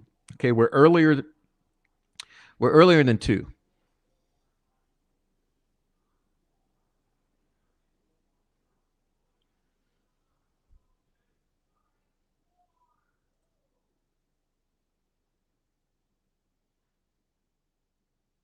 And that's what you're seeing, a grid search at the bottom of the creek for whatever they need, and see how some are bending down, some are reaching down into the water.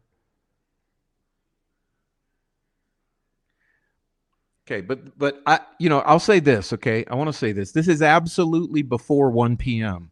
The reason we know that is that the article which first displayed this footage was authored at 1:09 p.m. Okay, 1:09 p.m. This article went up.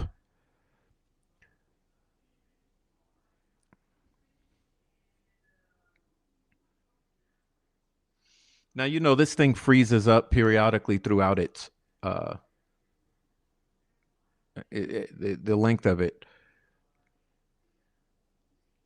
Now keep in mind, so a key fact that we have to understand, this is absolutely before 1 o'clock, or approximately, at the very latest, it's 1 o'clock. So I hope everyone, like this is at the latest, it's 1 o'clock.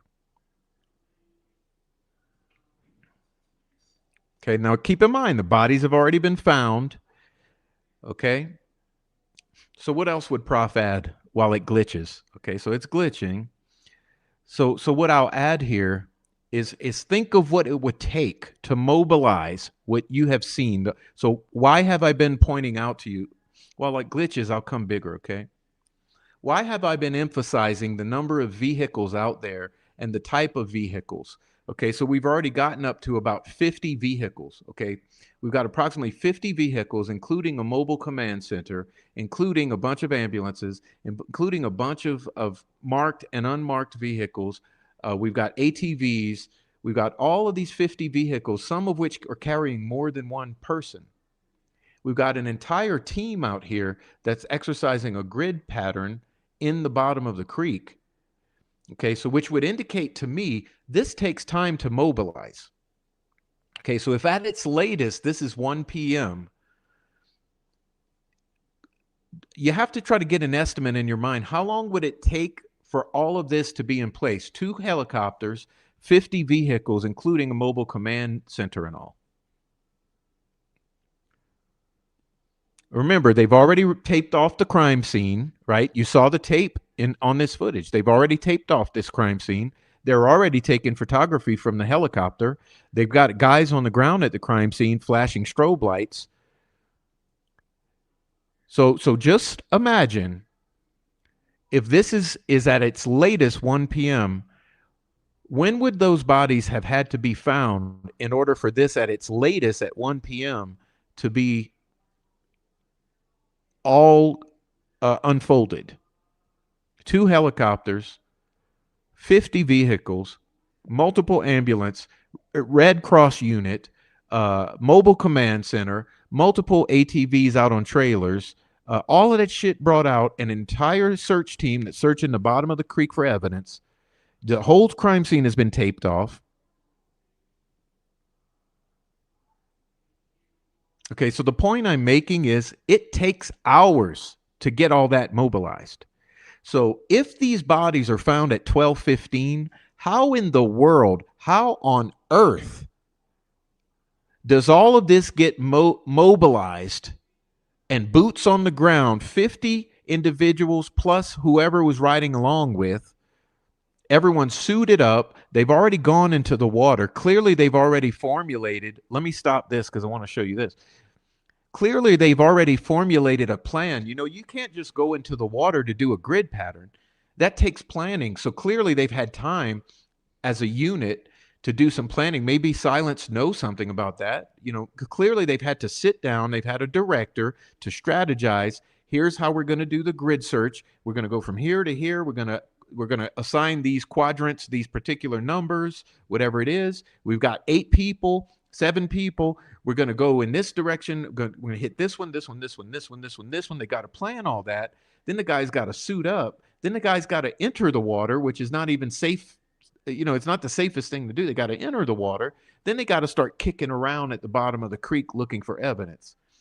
Okay, so what I'm getting at is all of that has to be done. How on earth is it done in 45 minutes? and you have all of this. Now let's take a look at all of this. What do we have here? You know what I mean? Look at this. 1, 2, 3, 4, 5, 6, 7, 8, 9, 10. Okay, we got 10 vehicles, 2 EMS ambulances, and a mobile command unit.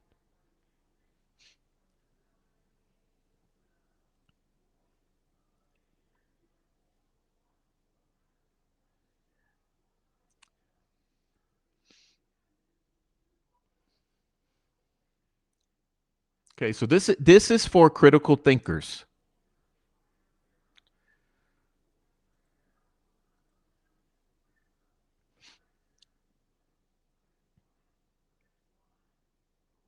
Like, do you really think all of this was rolled out to look for the girls? Or do you think that, why would they tape off the crime scene? Why would they why would they tape off the crime scene with a crime scene perimeter, a piece of crime scene tape? Why would they tape all of that off in Ron Logan's backyard if there's no bodies laying there? And who is this? Who is this rolling by?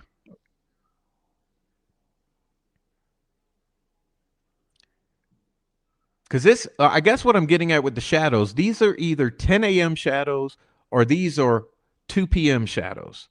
Okay, these are not noontime shadows is the point I'm trying to make. And what we're going to have to do is get some forensic software, and we're going to have to look at the direction of the shadows specifically and say, what time is this footage actually taken? And you see what they're doing again? Take a look at what they got. They got the evidence bucket. You see the orange, the yellow bucket. They got something to put the shit in.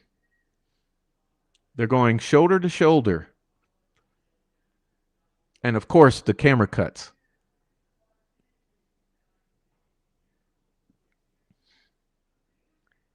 All right. So, like I said, forgive me for shoving this down your throat for the millionth time. And many people have seen this. Now take a look at the vehicles. That's carrying a dog. So that one looks like it's carrying some canines, right? You got another van that's non-specified. And look how many vehicles you got there, And like I said, you got the helicopter there. 2 helicopters up in the air. That ain't all happening in 45 minutes. See, we've been misled this entire time into thinking that this was all just already out there because they're just searching for the girls and this is all mobilized. Absolutely not. Absolutely not. Abso-fucking-lutely not. This is not all set into motion. All these individuals not mobilized. The 2 helicopters not mobilized. This is not rolling out this way before they find 2 bodies of 2 slaughtered children, okay?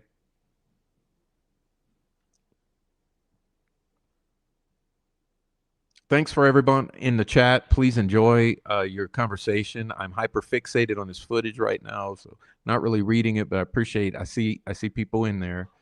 Appreciate your participation here. But this is just unbelievable that the community's been misled for so many years about what this footage actually is.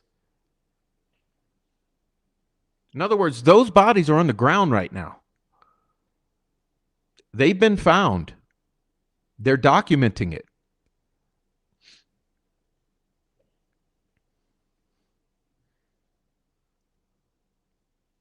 They're searching the bottom of the creek for the evidence.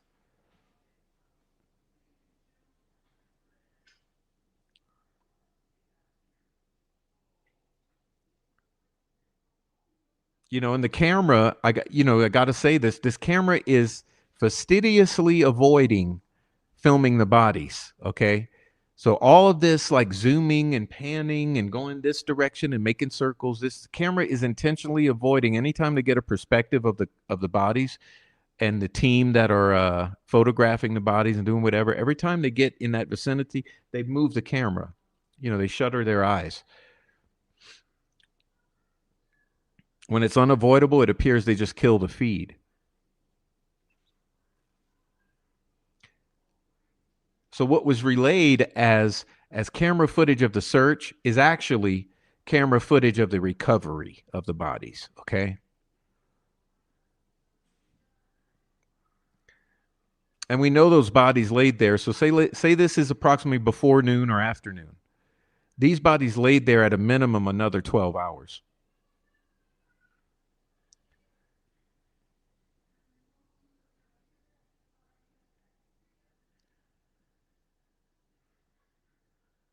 See what they're doing? Look at what they're doing now. Use your mind, use your brain, your critical thinking. They are searching for shit at the bottom of that creek. They already know where the crime scene is. That's why they're searching there. Do you honestly believe they're going to search that whole creek without having bodies laying there? They're not mobilizing. They're not going as a team and doing grid searches in a creek until the bodies are there and they know their bodies are there.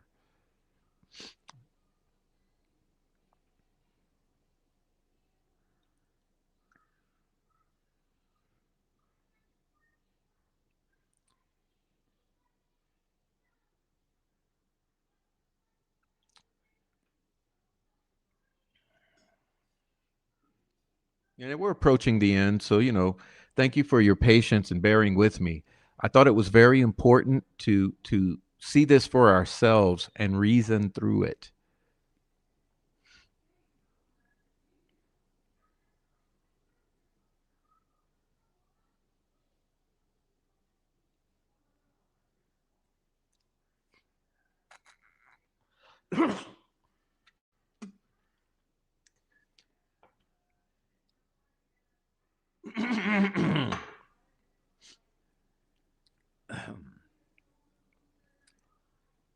Thank you, guys. Thank you.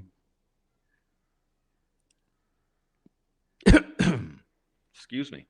The smoke here is still really bad.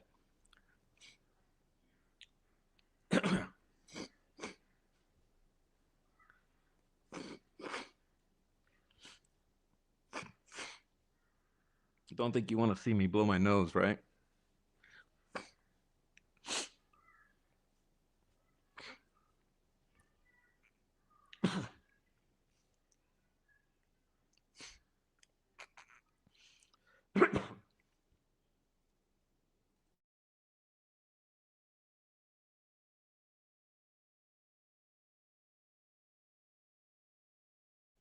So yeah, we've had 2 weeks of air quality warnings here, and smoke is killing my allergies. So this is what it is. I mean, bottom line, this is what it is.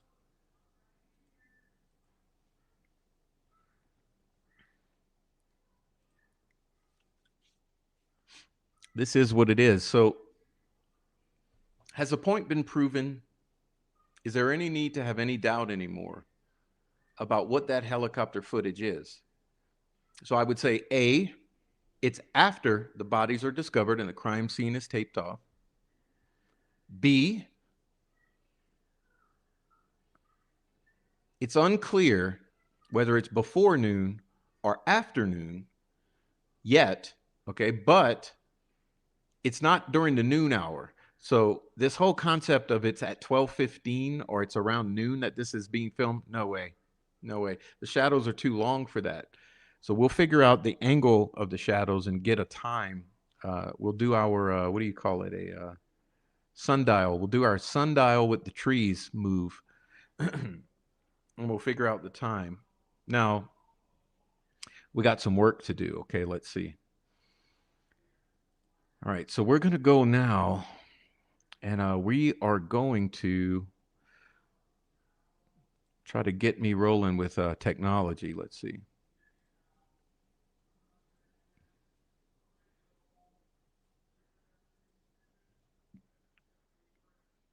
Okay, so is that clear to everyone? Direct examination of Jake Johns.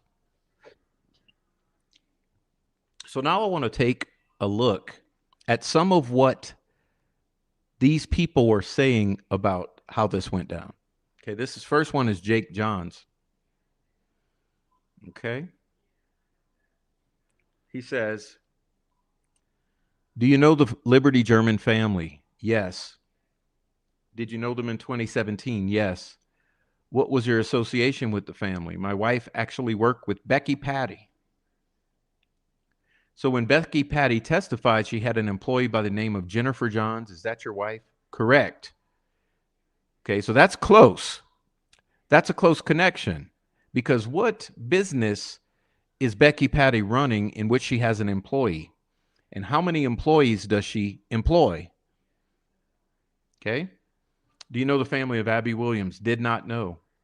On the 13th, did you learn that Abby and Libby were missing? Yes. How did you learn? My wife come home and told me they had been missing. Did your wife do anything to assist? No. Were you employed in Delphi? Yes. Where did you work? Pearson's. How do you spell that? Pearson's. Pearsons. Hey, I wonder, is that any relation to Daniel Pearson? I'm not saying it is. I'm asking the question because I do not know. I haven't had time to look at that yet.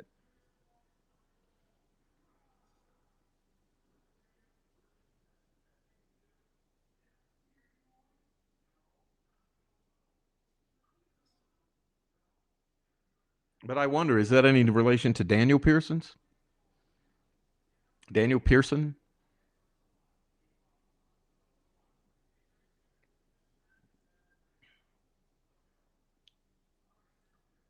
Okay. Now it says, on February 14th, how did you become involved in helping? Me and Shane Haywood went to work, clocked in, and the boss comes in and asks if we'd be willing to go search. And we said, yeah. Okay. We took Shane Haygood's personal vehicle. Were you aware that there was a meeting at the city building or the fire station to organize a search? Yes. Were you involved in that meeting? No. Okay. What time did you clock in? 8 o'clock. Okay. We figured we'd probably already started. The search had already started and had their groups together. We didn't want to cause any more commotion. Okay. Did you have a reference point as to what you were looking for? The area was High Bridge, and we had a description of clothing to look for. So what kind of clothing were you looking for? Tie-dyed shirt. Okay. Do you recall where you got that information? My wife told me that. Okay. And where do you park? We park at Riley Park. No one has told the jury about Riley Park, so I'm going to have you assist us. What? How could the jury not know about Riley Park?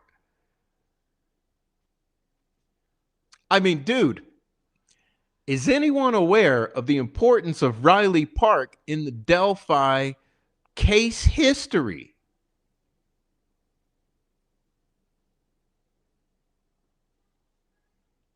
No one cares.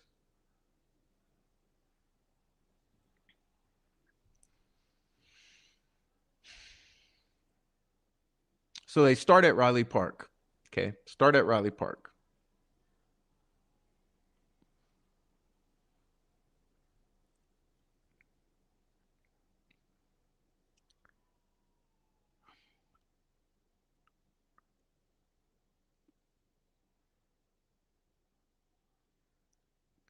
Okay, so they're looking at a map confused and all, but anyhow, what he describes is that they follow the riverbed from Riley Park to High Bridge. Okay, so what they're doing, they start at Riley Park and they're following the edge of the creek. Okay, when he says riverbed, he don't mean they're walking through the water. They're not walking through 3 feet deep water, 2 feet deep water. They're walking along the banks of Deer Creek from Riley Park to High Bridge. It took 4 hours. Okay. He's working his way toward High Bridge, spacing themselves about 10 feet apart. He's looking towards the water, and I'm looking up bank a little. Okay, so you see one of them's looking in the water, hey, good. And Jake John says he's looking around the banks, okay? So one of them's looking where they're walking, one of them's looking in the water. So you said for 4 hours to get to High Bridge. We started at 8:30 and probably got to High Bridge around noon. When you get to High Bridge, do you continue underneath High Bridge? We went under, and that's the moment we found some clothing in the water. Oh, odd. Okay, so you're saying the tie-dye shirt was hooked up on some roots nearer the high bridge. Okay. As you're looking across the water, can you tell it's a t-shirt? Yes. And what makes you think it's tie-dye? What are the colors? Yellow, pink, blue, orange. And you're with Shane Haygood, correct. Anyone else there with you? No. Anyone else with you? And you're walking in the riverbed? And I say riverbed, but you're not actually in the water. No, never in the water. Okay, so he says riverbed, but he's not in the water. So that's a bad use of terminology. I would say riverbank. Okay, he's walking the banks of Deer Creek. They're not in the water, so therefore they're not in the riverbed. When you get to the point you see clothing, what do? We come back up to the 625, which is the private drive. And there was a local fireman walking around there. Did you speak to the fireman? Yes. What did you tell him? We told him that we thought we'd found some clothing. They could notify other people or the police. How did you know he was a fireman? He had a coat on that said Camden and Erkson. Okay, Erkson. So you guys, mental note right now, we're talking about Erkson with the Camden Fire Department. Okay, Erkson with the Camden Fire Department. So in other words, Pat Brown and Haygood allegedly tell Erkson, hey, bro, we found a shirt in the water. Erkson is up there walking around on private drive, right?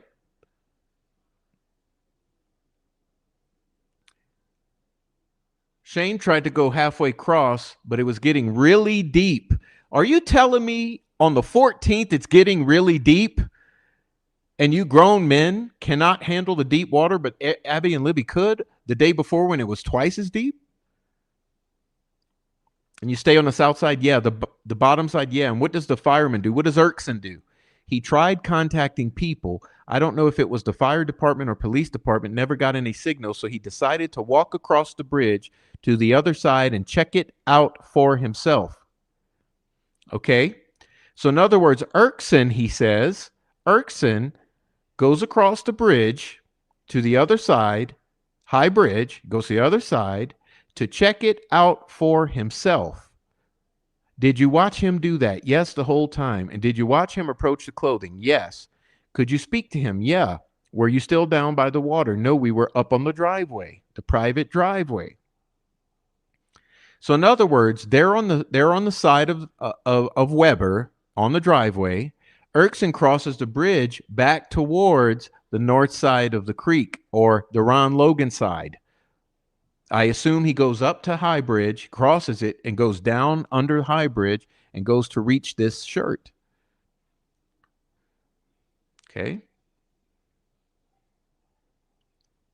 Is it only Mr. Haygood? Yes. Okay. At what point did he communicate to you that he located the tie-dye shirt? Yes. How did he do that? He said, in other words, Erkson says, we have found the shirt.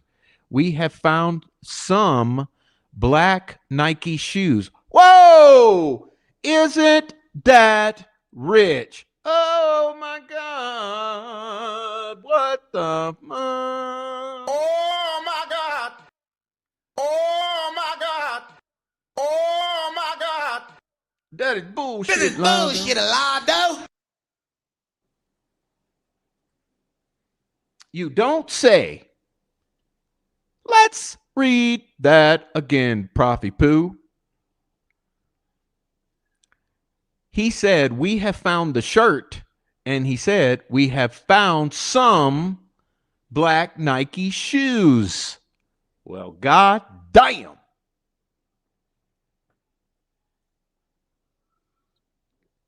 Erkson. And you're looking in a direction where he sees the clothing, right? And it's directly across from where you're standing. Yeah. Do you see anyone else searching the area? Nobody.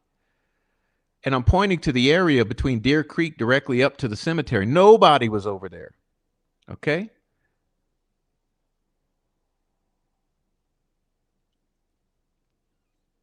He says, did you ever go from the Weber Drive up to the bridge? Yes. Is there another elevation between the bridge The drive in the bridge, yes. What would you estimate that to be? About 10 or 15 feet. Okay. So could you see people searching? No. Did you see people searching when you were coming around the bend? Prior to the bridge, there was people searching. Okay. So prior to the bridge, there were people searching on the opposite side of the water? Yes. Did you see any on your side of the water? No. At some point, did you call your group, or did your group contact law enforcement to say there's clothing in the water, or did someone else do that and you're unaware? The fireman, Erkson, was the one that got a hold of them. We contacted somebody that lived on that side. Somebody that lived that could come down and check it out. Okay. Did that resolve about the same time the fireman was coming to the close? So you're aware that someone was being contacted from the other side? Yes. What do you mean by that? Somebody that lived over there that Shane Haygood called down to come and check it out. So come on, someone was coming from the other side. Yes. And who do you believe that was? Pat Brown. Okay. And you're standing up there. You're watching this fireman approach the clothing. Do you hear or see anyone on the other side? Well, before that. What? I'm sorry. What? In the water? Before this. I mean, that's what's going on right now. Brad German. Okay. Listen. Brad German, his wife. Okay. And is his wife Terry German, the relative of Nick McClellan? Okay. Brad German, Nick McClellan's relative, his wife, Kelsey German, and Michael Bennett showed up over there at that time. The fireman was going over there. And at that time, Pat Brown was coming down the hill. Are you telling me Brad German, Terry German, Kelsey German, Michael Bennett, Pat Brown, and David Erskine all of a sudden converge at once? Holy shit. And that's the family of Liberty German? Yes, grandparents. Did you know those people personally prior to this date? Yes. Okay. So you said you believe Pat Brown was coming from the other side. Yes. Did you see or hear Pat Brown? Did not physically see him, but we heard him coming. I think Shane was still on the phone with him, and he said, "We have found the bodies. We have found the bodies."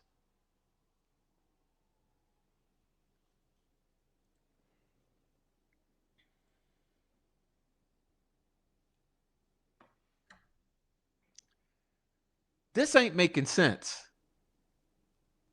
What are the odds? What are the odds? Now he's saying it's noon because he's saying it takes 4 hours. He leaves at 8:30. He thinks it's about 12 or 12:30, right? He says 4 hours, 8:30, 9:30, 10:30, 11:30, 12:30. So we're almost 12:30.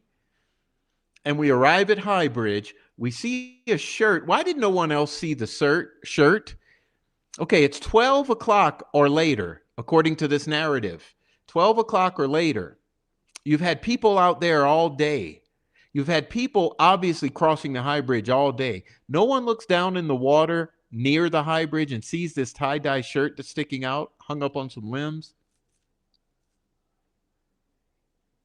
And David Erskine is lurking on the private drive. Pat Brown and Haygood are coming up the banks. They see the shirt. They tell Erskine. Erskine goes across. He verifies it. He also sees some Nike shoes. Coincidentally, simultaneously, they contact Pat Brown. Pat Brown arrives. Kelsey German arrives. Brad German, his wife, someone else, Michael. Before they can reach, they're supposed to be coming to look at the clothing, right? But before they can reach the clothing, they stumble upon the bodies.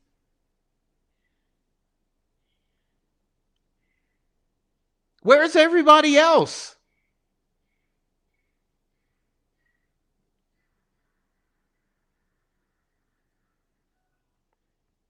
Not done yet. Not even close. You guys hold on tight. Okay, so he says, I couldn't see their bodies and I got the fuck out of there. You see what I mean? I got the fuck out of there. All right? Got the fuck out of there. He says he spoke to Rich Davies, FBI, and others. 6, 7, 8 statements. Could you see shoe prints? Yeah.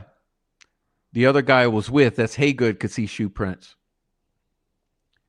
Okay. Was there a mark or a slide? From the top of the bridge, you can see where the ground and rocks had been disturbed. Morning of the 14th. Did you relay that to law enforcement? Yes. And this is about 12 o'clock on the 14th? Between 12 and 12:30? How does that align with this helicopter footage? How do they mobilize all those people if that's when they discover the bodies? Okay. How does Kelsey and that entire group and Pat Brown suddenly appear immediately? Okay.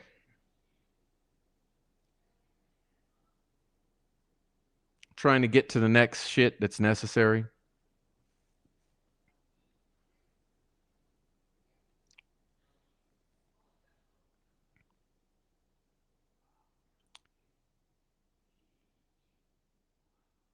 Okay, Pat Brown. Pat Brown, y'all. Okay, put your notes, get your notepads out.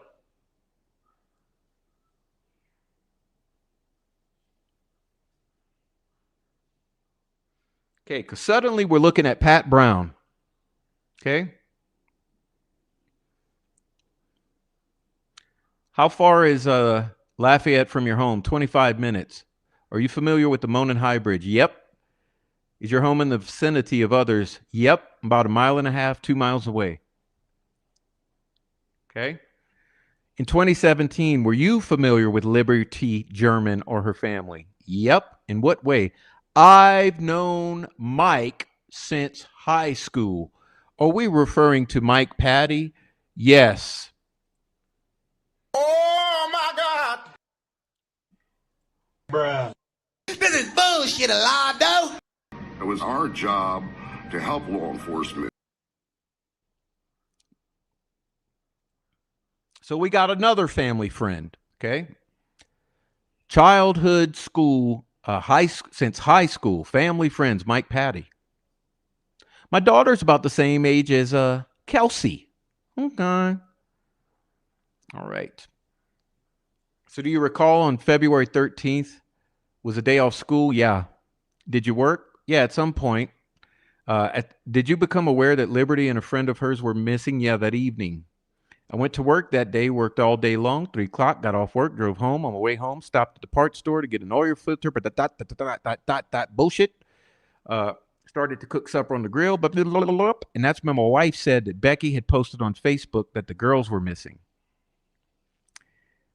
She said Becky Patty's granddaughter's missing. You would know who she was talking about? Well, yeah. And did you do anything? Yep. Called Mike. And you're talking Mike Patty? Yep. And I asked him if they had found them or anything because I didn't know how long that post had been. I called Mike and he was at the police station. I told him I was going to see if I could help look, see if we could find him. Was it dark? Yes, it was. And what'd you do? I called Tom Mears, a buddy of mine. And I asked him if he wanted to go look for the girls, go look for the girls, quote unquote. And he was busy at that point. He said he would meet me at High Bridge. Okay, so Tom Mears.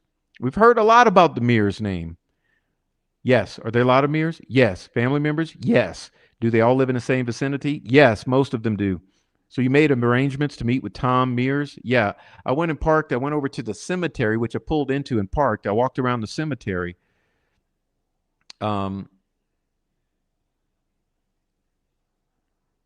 Okay.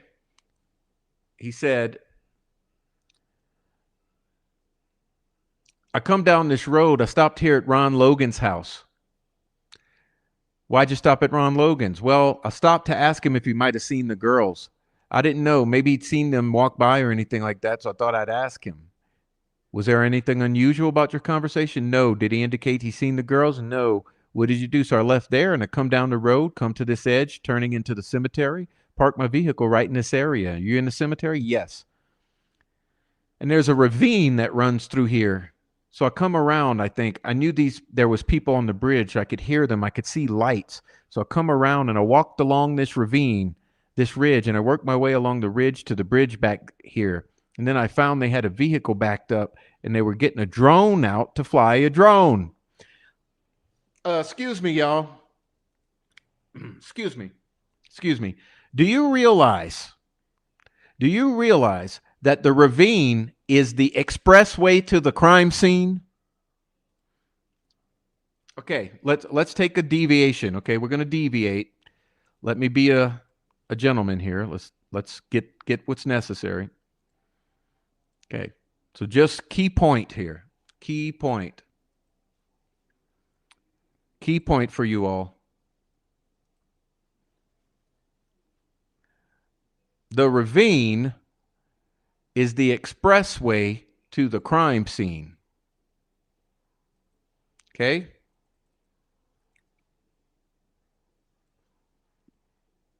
I don't know if you can see my mouse clearly enough. Let's go back to, can we go back to a brown day? It's got 2012 good enough. Let's try 2012. Okay.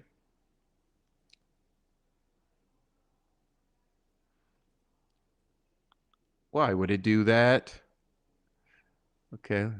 I don't know. Can we get some brown imagery? Let's get the brown imagery, please.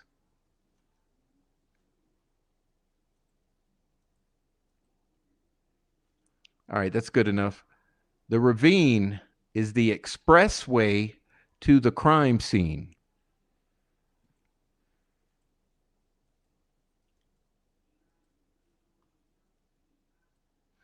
Expressway to the crime scene.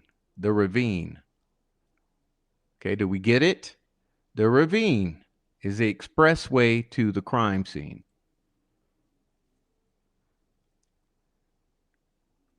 I just wanted to emphasize that point, and the map's not working the best, so we'll just move on. Let's see. We're going to go back to what we're reading. All right, back to business. Here we go. They were getting a drone out on the night of the 13th to fly a drone. Well, if it's dark, okay, key point for you guys. It's dark, right? It's already nighttime, right? I mean, he said so because they're using flashlights. It's already nighttime. They're getting a drone out. Now, don't you have enough common sense? Don't you think that anyone with common sense would know that it must be a thermal drone? Because you can't see at night in the dark with a camera. Okay, there's no drone going to be flying out there at night that's going to run the risk of running into trees and crashing. You ain't going to see shit but black anyway. So you're running a thermal drone. So he's walking his way down the ravine directly to the crime scene. Okay, the cops are throwing up a thermal drone. And nobody sees shit. So he walks over to the high bridge. They said they searched the area, so I talked to them for a little while, and I left and came up to the Mears entrance. Then Tom called. I met him. Me and Tom picked up, and we took and drove around. We went out to the Heartland, come back around to 218, went around. There's an old gravel road, comes out by Mike and Becky's. We drove all around the country looking to see if they were out there walking. Okay. What do you know about this ravine area? Well, it's pretty steep. Would it be difficult to walk directly from west of the trail and just go straight across? I think it would be. So when you parked in the cemetery on what would be the west side of the drive, you went around the wooded area to the north because the ravine comes up through there right around this. Okay.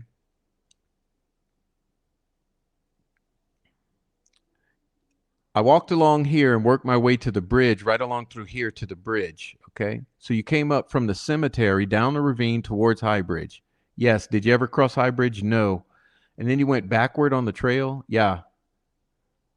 And it's dark. Correct, it's dark. Do you have a flashlight? Yes. Can you see other people with flashlights? Yes. In what vicinity do you see the flashlights? I see flashlights over here. Who knows where the hell he points to? And some back here.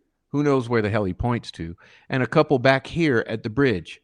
Okay, so that's 3 zones. We got flashlights. Why is no one looking at Ron Logan's with flashlights? And people were there with a drone. Did they look like law enforcement? Could not tell you. You mean would not? Okay, could have been random people. Could have been just someone. Okay, allegedly with a thermal drone. Did you and he ever come back to the trail, Tom? Yeah, he brought me back to my truck, and then we went home. Then he went home. I also went home, okay? I talked to my wife because I needed a can of Skoal. Oh, kind of like Elvis Fields. You chewing the Skoal? While I was in town, I drove some back roads, Old 25 all the way out, stopped at the fire station, talked to the guys at the fire station, asked them what they heard, drove some of the back roads, Old 25, come down 218, went back home. Okay? What did you do on the 14th? I got up, called off work to help search. I asked the wife if she heard anything, seen anything on Facebook, and she had not. So I went ahead to call off work, help with the search. I drove to town, not sure at the time. It was still dark. Uh-oh! Still dark. What time was sunrise? What time was sunrise? So are we before the 7 a.m. hour? It might be like the 6 o'clock hour. I drove to town, took a cup of coffee, talked to John Randall as he was going to work at the police station. Hey, John Randall, is he related to Dennis Randall? I'm just asking. Bruh. This is bullshit, Alado.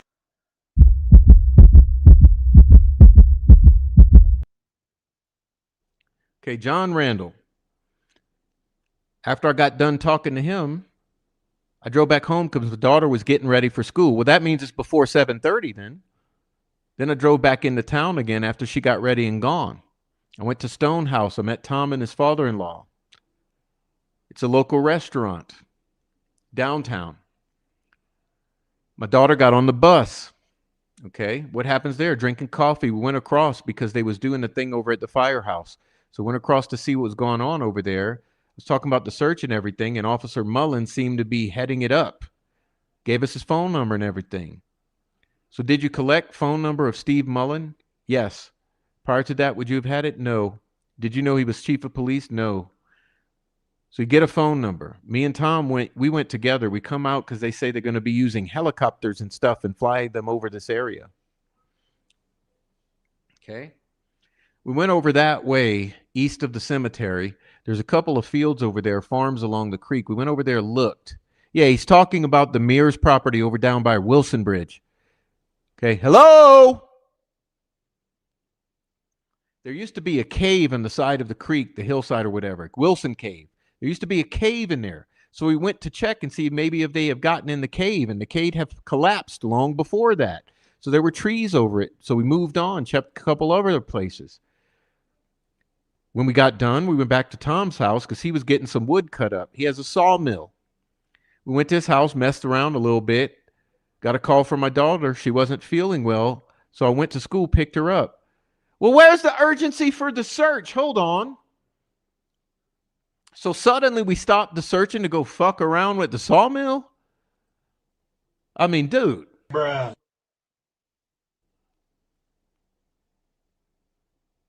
I mean, what is up with the daughter? Does the daughter have a school day? What school is she at? Anyway, I'm going to say it's 10:30, 11 maybe. 10:30, 11. Mid-morning? Yeah. Okay. So I pick her up, took her home, got her home. We sat there for a bit, ate lunch. Okay, so now we're 10:30, 11:30, 12. I don't know. So we went to this command center. I heard they had a command center. So I think they put a trailer there or something. That's the Mears house, right? They was working out of the Mears. So I left my house, was going over to the command center. That's Mears. That's when Tom Mears called, coincidentally, and said, hey, I just got a phone call from Shane Haygood. They seen something along the creek. If you can go look there. So he's asking me if I could go look. I told him, yeah, sure. So I come back to the cemetery, pull in right in the same area as the day before.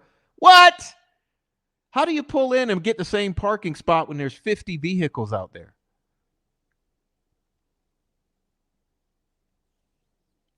At this point, do you know Shane Haygood? No.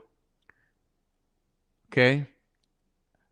So how do you communicate? Well, I called, Tom told me that they had seen something. So I come to the cemetery, tried to call Shane because he gave me his phone number. He didn't answer, so I proceeded to come across the way here in the east. That would be the east. There's a gate, and I come through the gate. And he called me after I got through the gate. He called me back and said, hey, they seen something. Okay. So I cross over there. Shane calls me back, and he says they are across the creek, and he could see something down from the cemetery along the creek. So I proceed to walk that way, and that's when I ran into Melissa Marchand. Oh, my God. What are the odds? What are the odds? What a coincidence. Okay, and me and her talked. She was coming from this direction somewhere. We met up here. We spoke for a bit, and I told her that Shane had called me, and they had seen something by the creek. And they said that there was a fireman walking along the creek. Go toward the fireman. Now, that's David Erskine, right? So we proceeded towards the creek, and we came across the girls. What? Wait. I thought you're going down the ravine. Like what? So you're retracing your steps from the night before, and you don't see the bodies the night before, but now you come across the bodies? Oh my God! Bruh. And oddly enough, Becky's sister is there? Fuck me sideways. That's when Melissa, she took off and ran back the other way. Looks like they were mannequins. It looks like they were mannequins. We found them. It looks like they were mannequins. You need to call the police. I called Mr. Mullins, told him we found them. I was stood there, and while I was standing there, Ben Mears come from the west with another fellow. They come over and stop. Oh my God! All of a sudden, Ben Mears. Oh my God!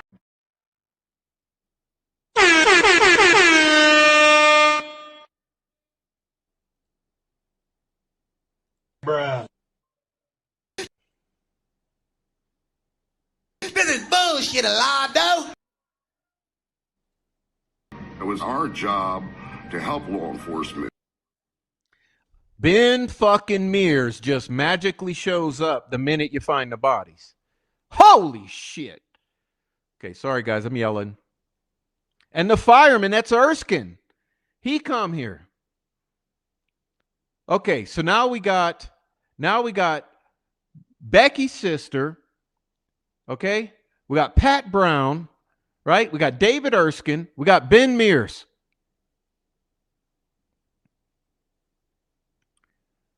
Three girls. Okay? I'm standing here and three girls come and they come over and didn't get close to the bodies, but they stood a little bit over there and they went up by the cemetery. Who's the three girls? At that point, we stood there and waited. I walked over to Ben Mears. We stood up and waited, and that's when the police came.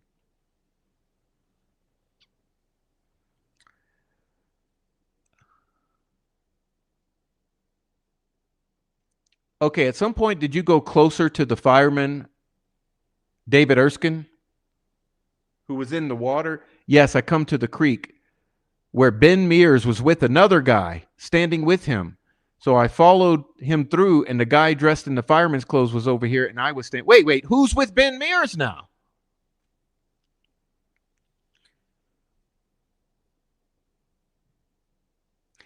When you were closer to the water talking to the fireman, did you know he had come from the water or where? No, I didn't know where he came from.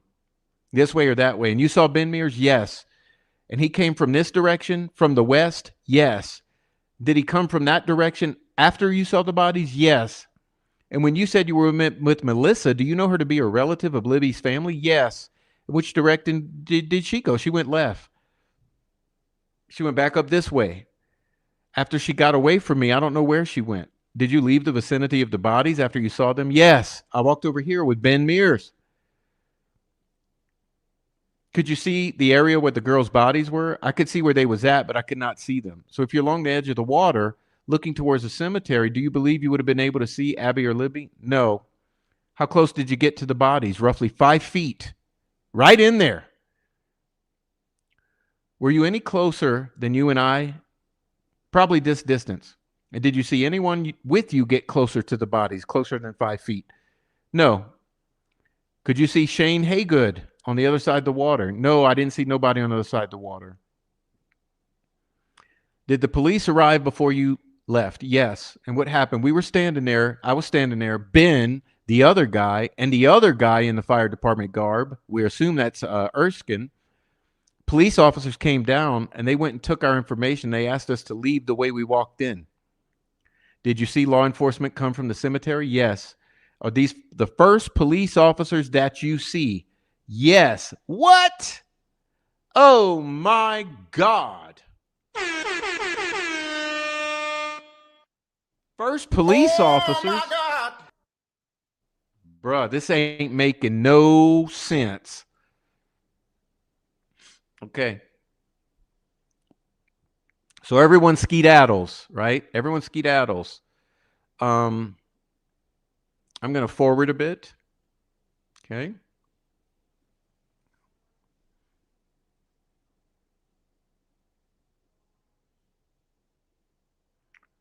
Let's see where I want to start here.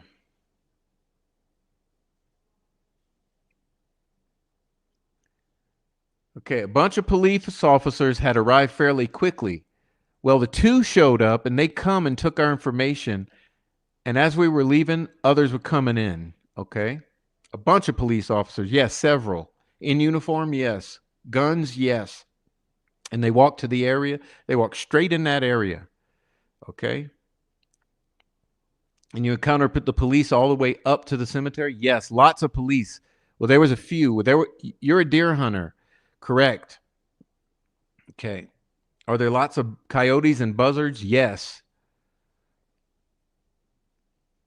Schools were closed on that. Oh, that's the next day. Yes. Okay, got it. All right. How long did it take police to get to the spot the bodies were found after you found them? Okay. How fast was the crime scene secured when the people were told to leave the area? I'll have to ask. I can't speak to how long the witness. I'm only doing da, da, da, da. Okay. All right. We're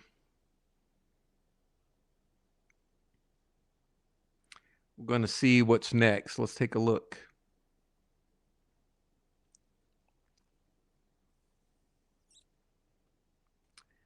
Darren Giancola. Okay. He's with the Carroll County Sheriff's Department, a detective. Okay. He says, well, he mentions, okay, pay attention here for later. Okay, please do. He mentions Sergeant Kingery. He was the deputy on duty that night, and he was going to be, he announced there were going to be search efforts. Okay, Sergeant Kingery. Okay, and again, he's a detective, or he was deputy on duty. Sorry, deputy. Okay. Going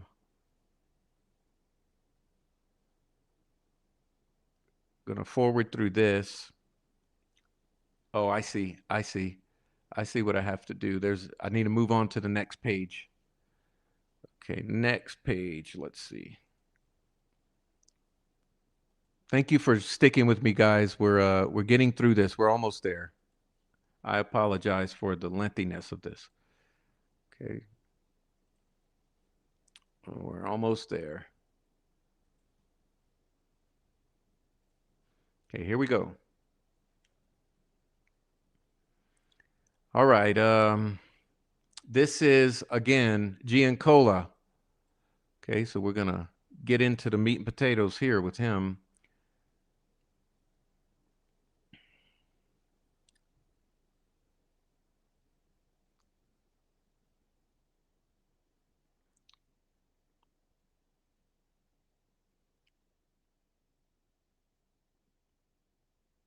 At what time did you end the search? I believe it was after 2 a.m., sometime around 2 a.m. Okay.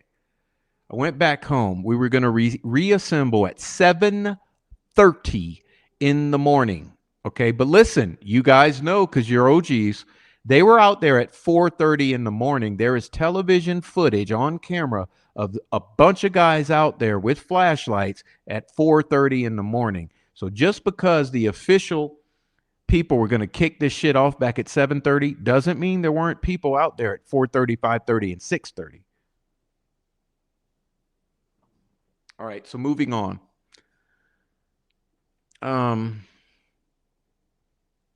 So when did you report back? 7:30 in the morning. Okay. Where did you go? I reported to the sheriff's office first. I contacted some landowners to make sure we got permission so search parties weren't trespassing. And I went to an address off 575 West near 300 North. He called in and said he had numerous trail cameras on his property. Myself and another deputy went to try to pull footage. Okay, this is the morning of the 14th. Remember, 7:30, 8 a.m. I got a call from Detective Liggett telling me to get to the cemetery. Immediate. Okay. So imagine he's running off to go get trail cameras after a 7:30 show up for work. He gets a call from Liggett, show up immediate to the cemetery. Okay, keep that in the back of your mind. What happened when you get to the cemetery? We parked and began walking into the woods south of the cemetery. Who was with you? The Deputy Yoder. Okay, so what happens? We start to walk down. It's really steep. We passed a female that was coming up the hill, distraught. Okay, Becky Patty's sister. We were told that members of the search party had located something there, possibly bodies.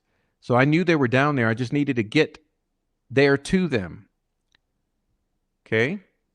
I believe there were 4 people on the north side of the creek, and then there was a few people on the south. So we have 4 people. We just read through the list. And was Deputy Yoder with you? Yes. And what did you see? I asked everybody, point to me. What are you talking about? I looked over at the water in front of me. I could see a multicolored shirt, and I believe a tennis shoe was stuck in the roots that come out from the creek bank. Was that in the water? Yes. Well, hold on. How do you see that from the ravine when Pat Brown says that's over by High Bridge? Something's not aligning there with those two stories. I thought the multicolored shirt and the shoes were over there hooked up on some fallen trees closer to High Bridge. But now we're seeing them from the ravine, right down in the water. Okay. Shows them the crime scene photos. Are they a true representation of what you observed? Yes. Okay. Now, keep in mind, he said as he shows up for work at 7:30, makes a few phone calls to get permission. Suddenly, Liggett calls him, says, get here immediately. How does that end up being noon? Okay, does it make sense that it takes 4 or 5 hours to call a few homeowners to get permission, like Mears and Logan? I'm just trying to have you guys put this together. This timeline don't add up, in my opinion, from what Giancola is saying. It's earlier. Okay, Giancola is pointing closer, seems towards 9:30 a.m. or so. All right.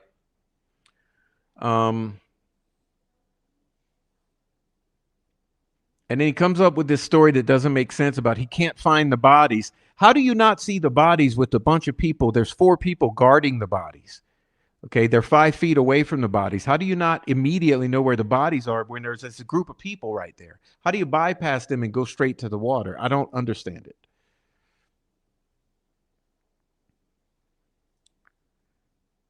All right, then he just basically describes about the look of the bodies with no clothes on one, clothes on the other, injuries.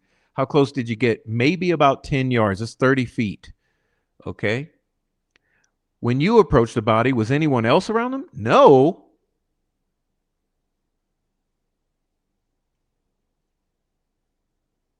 Once you saw the bodies, did you have an estimate how far away you were from them when you left the cemetery and walked down to the creek initially? 30, 40 yards. 90 feet from the two dead bodies and other people who had just discovered them, and you just saw a distraught woman. This whole timeline ain't adding up.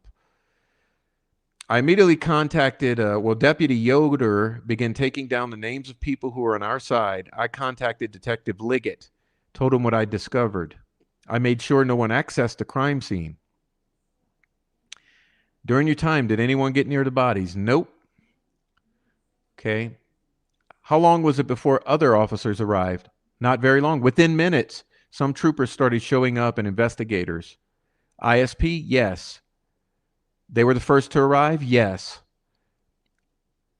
One of them began a scene log to log everybody that's in the scene and began to put up crime scene tape, which we just saw in that footage, remember?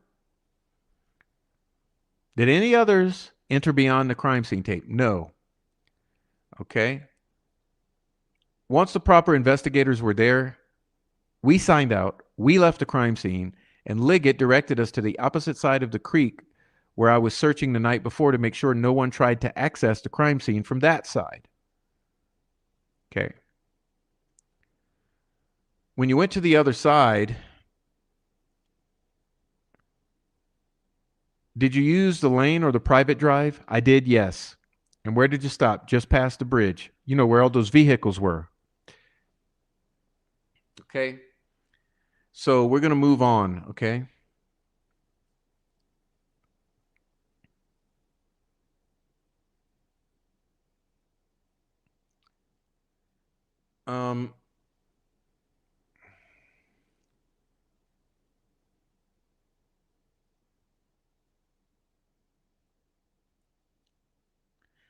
I recall noting that the clothing on Abby had appeared to be wet, but I don't recall any marks or anything as far as a water line on the bodies or the clothing, okay? All right.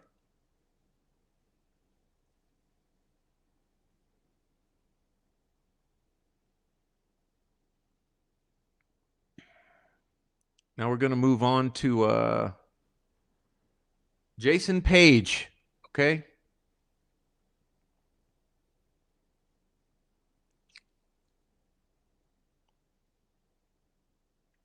Trying to move past his credentials and get down to the nitty-gritty. Let's see.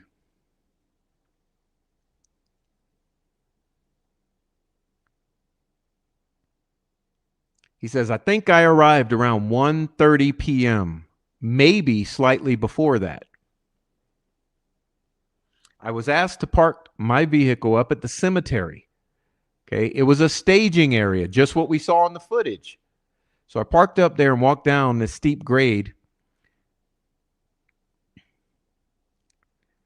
Okay, to where the officers were. There was crime scene barrier tape that was set up and the officers were present. There were numerous officers there. They were outside the barrier tape and they had a crime scene log. I met with Brian Olehi and Dwayne Dotsman. Dotsman is another crime scene investigator. Okay. What was the purpose of you meeting there at the edge of the crime scene tape? Primarily to get the initial information. Facts were known at the time, and we came up with a rough plan of how we're going to work. See, this is when they obviously have to come up with the plan for the dive team. Now, we know that dive team is in the water at the time of that helicopter footage, which has to be before 1 p.m. because it was posted at 1:09 p.m.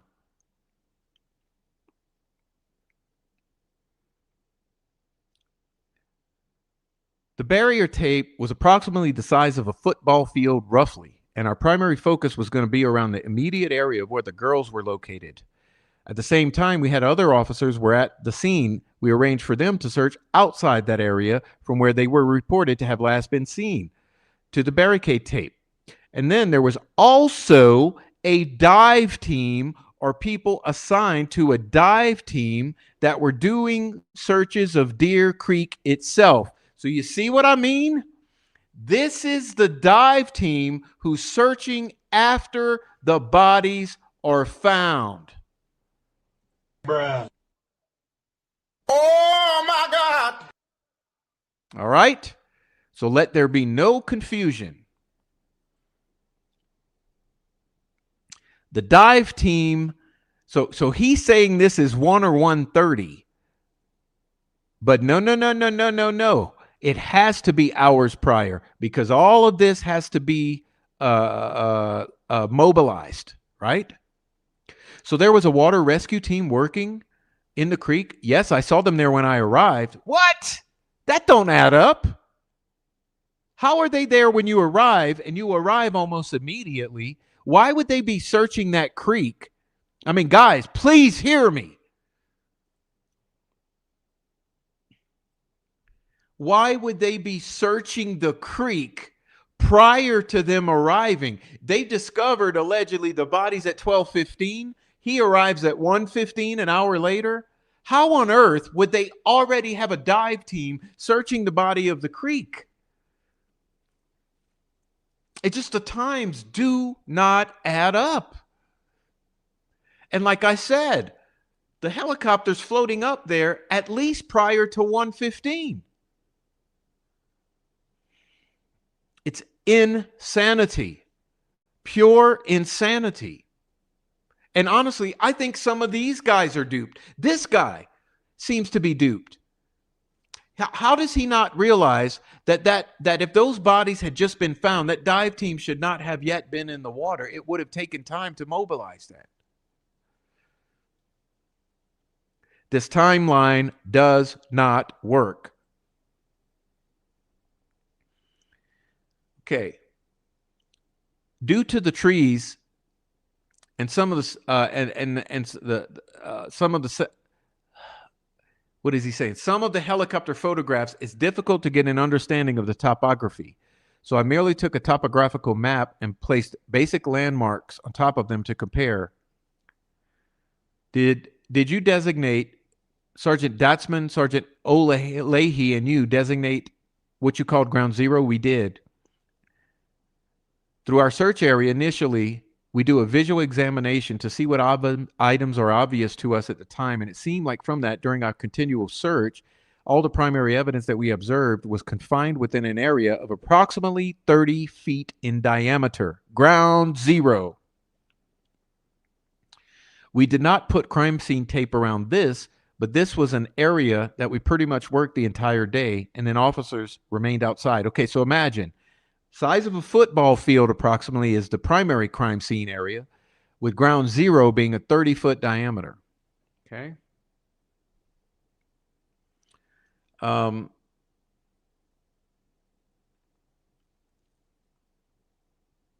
he goes through documenting the crime scene. I'm not going to bore you.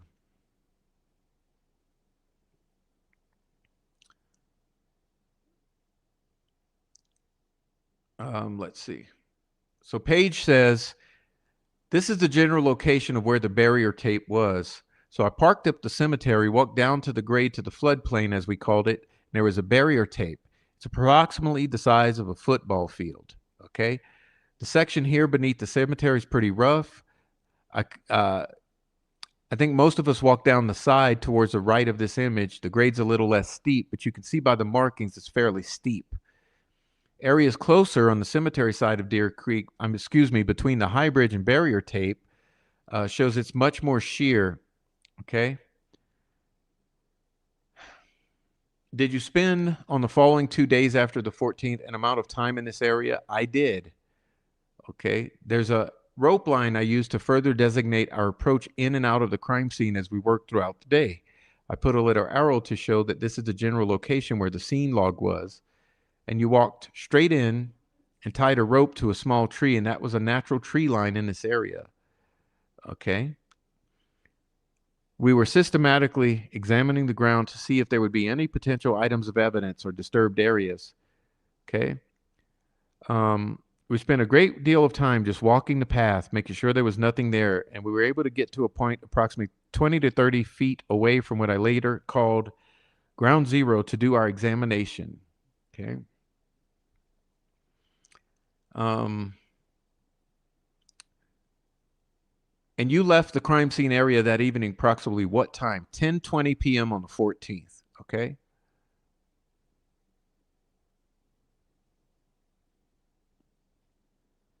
Now,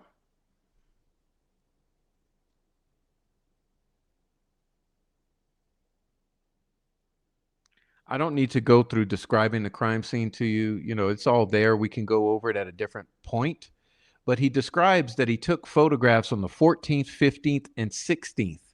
Okay? 3 days.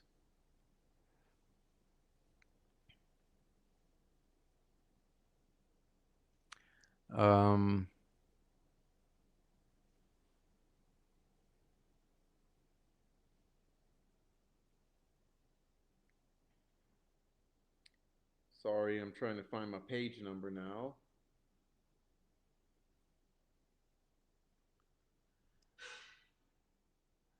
Let's see, we got to go quite a ways now.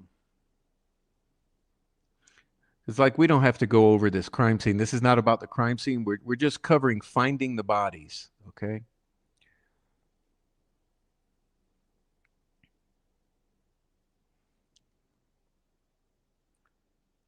Let me get forward through all that.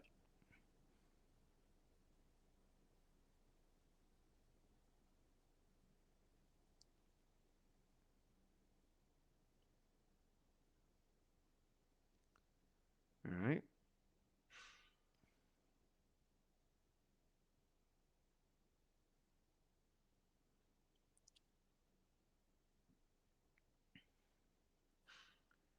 Let me see. Let's see. Okay, we're going to get to Olehi. But first, I don't want to skip too far. I want to finish with Page. So I skipped too far. Come on, page 135. Come on. Where are you? Don't get dizzy, guys. Okay. Here we go. Okay, here we go. He says, I was asked to go down along the creek ahead of the water to make sure, looking for evidence that may be on the bank. But during that time, I received a call that says, come back to the area, because they wanted aerial photographs and they wanted me to go with the helicopter pilot. And so you did? I did. Did you take photographs from the helicopter of various scenes around Deer Creek where the bodies were located and the general area? Yes, I did. But you indicated you took photographs at the crime scene itself. Yes, I did. How did you and Sergeant Page and Sergeant Olehi, how did you coordinate efforts? This is Datchman, immediately near the bodies. Okay.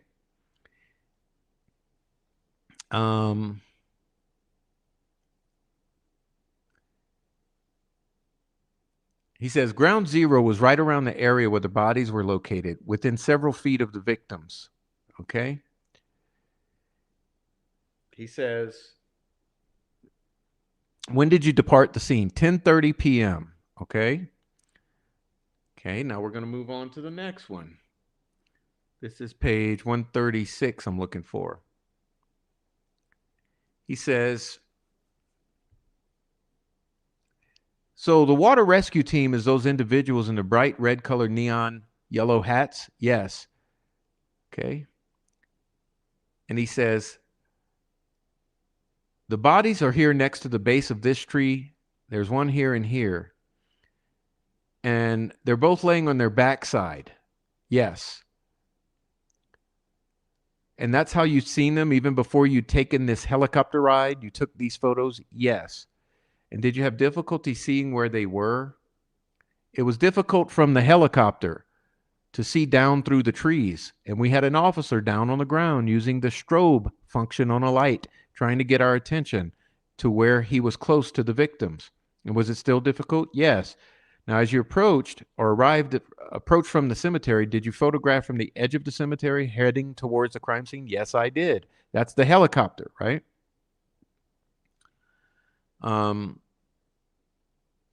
He shows the photos. talks about the crime scene photos some more. He said, once it became dark, did you do anything to try to enhance or use equipment to enhance your ability? Yes, we used an alternative light source of blue light. Who did that? Sergeant Page. Okay. I was standing close to the body. I did not have yellow or orange shield for my eyes to block out the blue light, so I was just observing them moving the blue light around the body. As they were moving the blue light around, I kept seeing a glitter down in the leaves. Said the light would go by and I'd see it and it'd be gone. Send that light back over there. Let me look again. Then I couldn't see it. They couldn't see it because they were wearing orange goggles. So I turned my flashlight on and fanned away the leaves, and voila! I discovered the bullet. Okay. This is about discovering the bullet, okay? And that's it. And now we got Olehi, right? And I want to see what he says.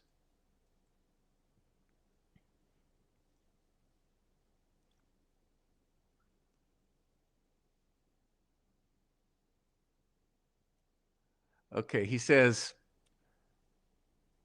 I received a phone call from Carroll County Sheriff Kevin Hammond, okay, that the two missing girls had been found deceased. Okay?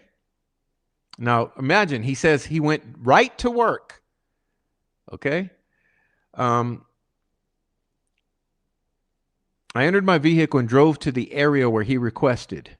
Shortly after I started my way towards Carroll County from Tippecanoe, I called Sergeant Jason Page.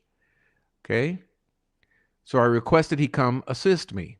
And then I received another phone call from Detective Hammond advising me that it appeared to have two that had been murdered, and it was not accidental or exposure. And they had been out in the cold overnight. Okay, so foul play suspected. I arrived at the area, the county road in the area I would refer to as the Bridge Trail or Monon Bridge Trail, Delphi Walking Bridge Trail. I think it's County Road 300, can't remember exact, but I was advised that it was near the old Delphi Cemetery. I went to the location, the cemetery, located Detective Hammond. Okay, I was parked at the back of the cemetery in the south end. Detective Hammond and I went from the cemetery down into a pretty steep ravine towards Deer Creek. Okay? It was fairly warm, approximately 55 to 57. Okay?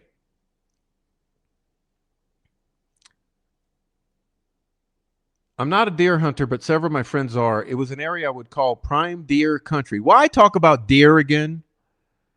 Deer, deer, deer. If I was going to hunt deer, I would hunt deer. Excellent place. I looked in the area for tree stands. I'd been advised that there were trail cameras because it was a hunting ground. I asked Detective Hammond to task someone with looking for trail cameras. To my knowledge, no trail cameras were found. I was specifically told they had searched and no trail cameras were found.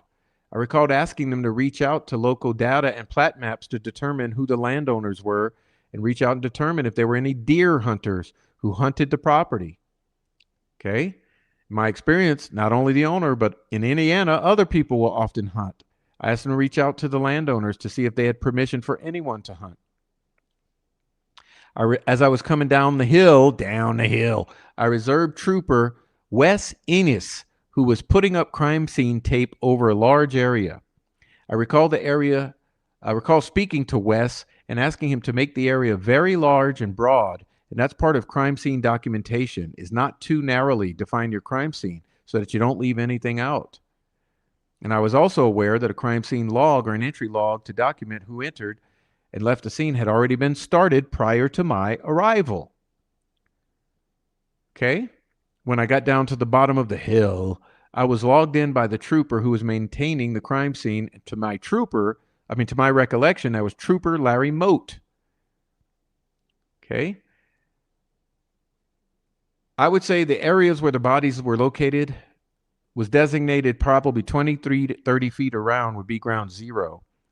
Another 10 or 15 feet out, I specifically requested no one enter and no one go into that area until it was time to examine the bodies, take a full accounting, go through the area at the river bottom to determine if there was anything that needed to be cordoned off or considered as another crime scene or secondary crime scene. Sir, did you observe anyone at ground zero during your arrival? To my best recollection, as Detective Hammond and I discussed, what was known at the time in the area and also discussed trail cameras, there were 2 personnel in an area near the bodies. They were probably still 30 to 40 yards away from me. I believe them to be Deputy Giancola and Deputy Yoder from the Carroll County Sheriff's Department. Oh my God! Bruh. This is bullshit, Alado. It was our job to help law enforcement. All right, sounds shitty.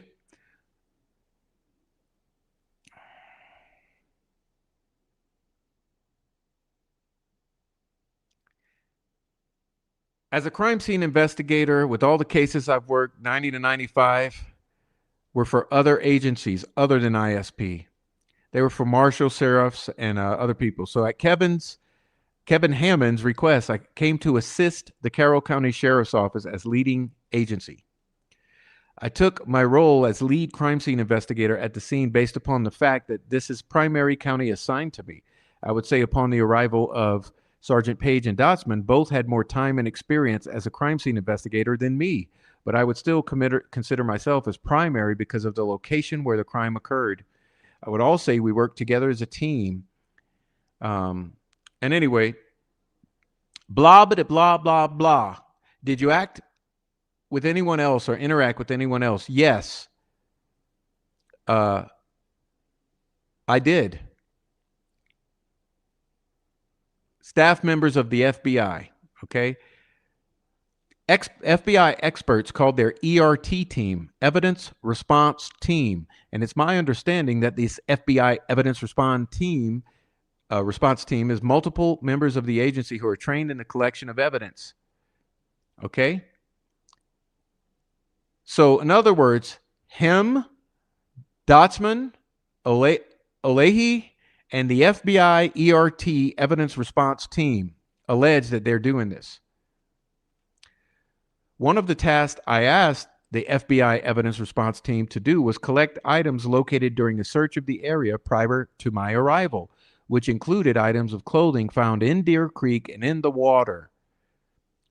Those items had been monitored and observed constantly upon my arrival by a group from Tippecanoe County, which was the Tippecanoe County Dive Team, the Emergency Response Dive Team. Okay? These Emergency Response Dive Team had been watching the items found in the creek, and I asked the FBI's ERT team, Emergency Response Team, or Evidence Response Team, to collect the items from the Tippecanoe County Emergency Management Association Emergency Response Dive Team. I took photos. He says, anyway, the FBI team collected the water and items with water in the bags, and I took photos of those items prior to collecting them, and I also believe the FBI took photographs. Did you direct any Indiana State Police officers to receive from that FBI team the items? Yes. There was another ISP crime scene investigator, Sergeant Jim Cody. He came to the crime scene later at my request. I requested that Sergeant Jim Cody come with specific equipment for documenting crime scenes, which I do not have possession of. Okay? What equipment is that? It's called FARO, F-A-R-O. It will produce what appears to be a photograph or picture, but it's actually points of light, and it uses light to create what the naked eye looks exactly like a picture, but it's not actually a photograph as we know it. It's a FARO, F-A-R-O. After I asked him to collect those items, I have observed them due to their very wet condition. I asked Sergeant Cody to take those items to his location at the Putnamville post, where they had a more sufficient drying room to dry those items so they could be packaged for further exam. Okay? That's the Putnamville post. Anyhow, so during that time, the Pharaoh scan was being completed by Sergeant Cody. We basically needed to stay out of an initial area because if you're in the range of the Pharaoh scanner, your image will also show up on whatever he documents. So it's not customary to be in that location. You move out of the area so the Pharaoh scanner can take its images or collect its points of data to create what it does. So we went out of the area to one far end to what I would consider the full crime scene tape barrier, and we had a step walk where we lined up at the end, and each of us took one step at a time looking for any object to be placed out of place. Okay?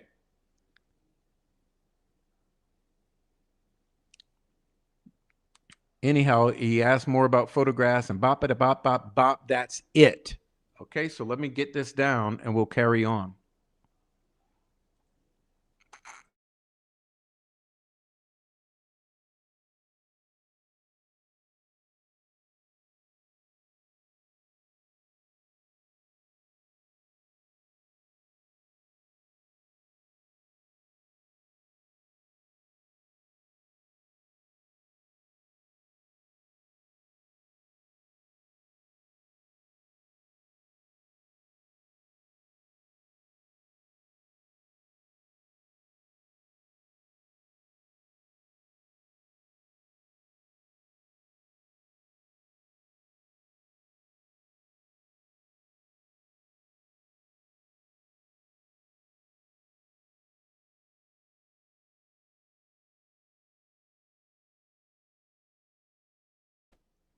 Okay, guys. So what I'm going to now play for you is a coup d'etat, okay? Or coup de grace, or the grand finale, okay? So pardon me, but let me explain this before we begin. So we've now heard from everybody, okay? We've heard from all primary actors, except for one, who we have access to. And what we're going to hear now is what everyone needs to hear. I ask you all to stop what you're doing, start listening, because you're now going to hear something that actually makes all of this make sense. Okay? There is some insight we can gain to actually make all of this make sense from someone who's told the truth from the beginning. Okay? It's very important that we listen to these words closely so that we can understand, we can hear the facts, and we can read between the lines at what's being implied, what's being said, and what's being not said. And what you're going to hear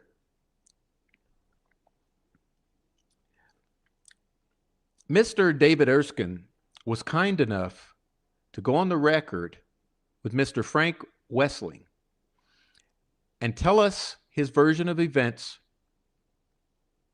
with a large amount of redactions, the way he recalled that day.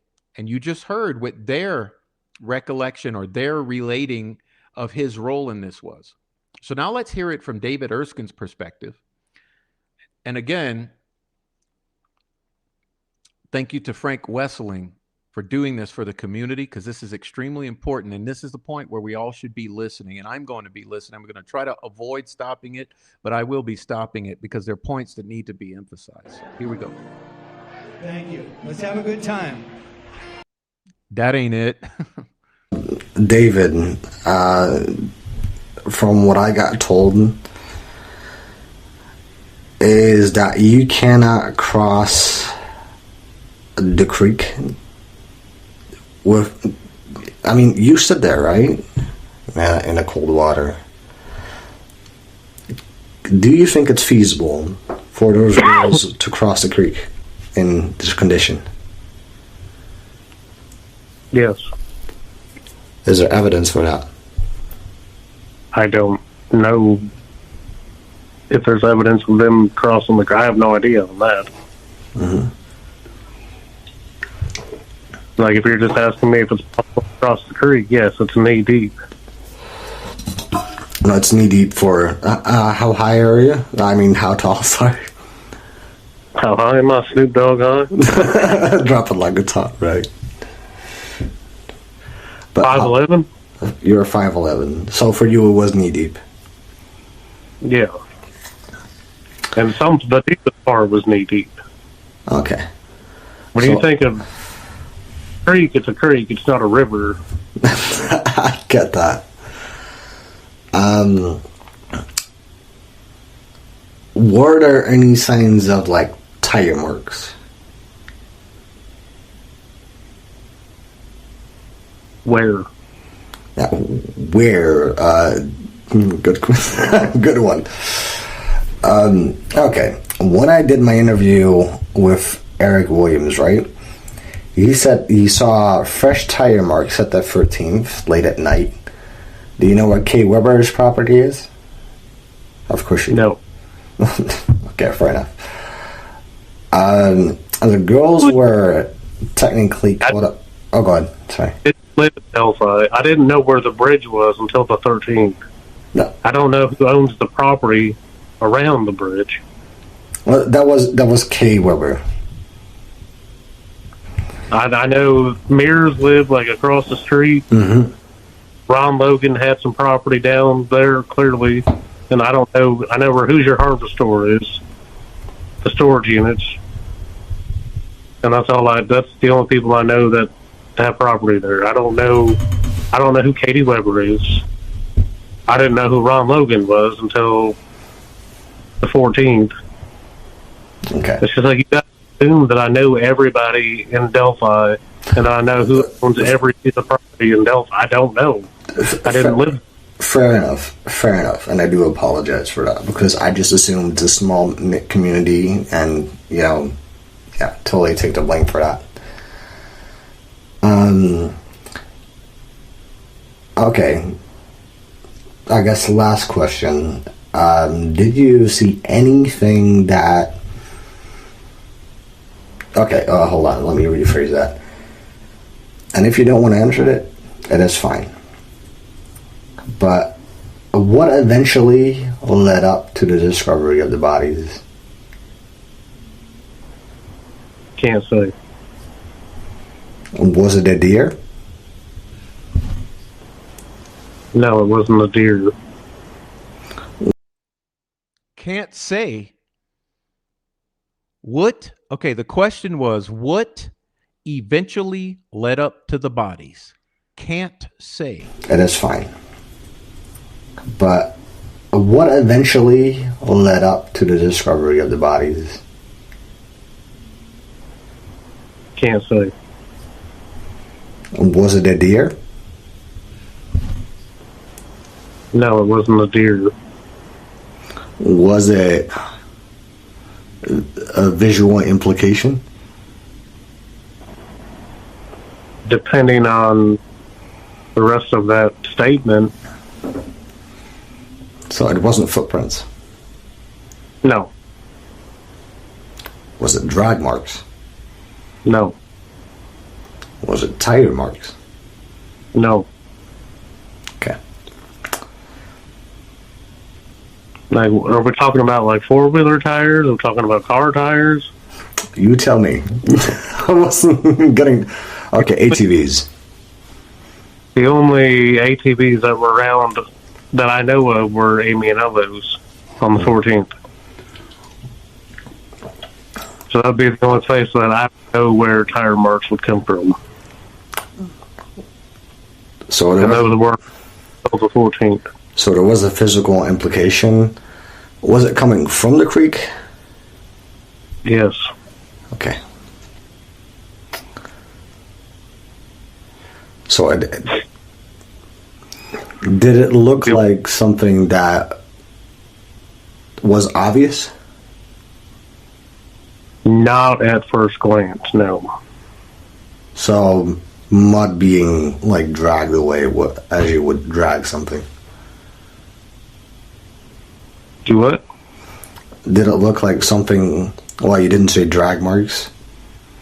So no. You know, I have a list full, but did it look like? Okay, the ground was disturbed, obviously. Let's leave it at that. Okay. Okay. Hey, like, oh, go ahead. Like you. Never mind. No, go ahead. No, I can't is the problem, but try to do it in a less lenient way. I can't is the problem. I can't is the problem. Bruh. I can't is the problem.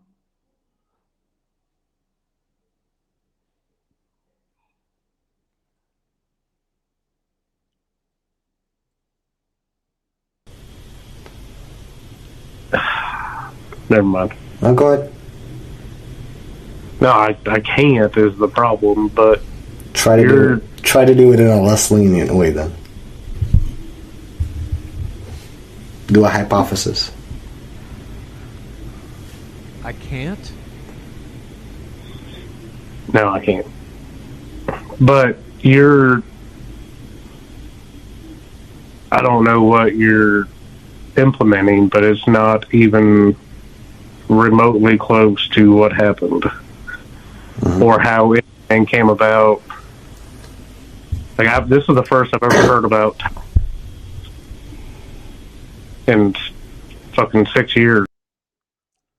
So it's not even close. So did you hear that phrase? What you're saying is not even close. Implementing, but it's not even remotely close to what happened. Mm-hmm. Or how it came about. Like, this is the first I've ever heard about in fucking 6 years now. Mm-hmm. Or any kind of drag marks, or I just learned about the fucking marking on the tree a couple weeks ago. That is completely irrelevant. What? I don't think it's relevant as well. You have this entire theory with Odinism. What? I wouldn't even bother looking into it. No, that. What? That shit just blows my mind. Like, I didn't even know about a marking on a tree. Welcome to the club.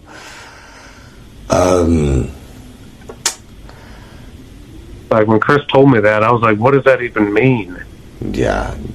That's not something you would find in Delphi. It does not. What you find in Delphi is perverted old fucking men and fucking weirdos. But Eric, did you come... Oh my God! Oh my God! What you have in Delphi is a perverted old fucking man and a bunch of weirdos? Well, goddamn, David, I totally agree. I totally fucking agree. Let's hear that one more time. It's perverted old fucking men and fucking weirdos. But Eric, did you come from up top to that image that I sent you, right? Yeah. Did you come up that way? Did I come up that way? Let me just take a look here.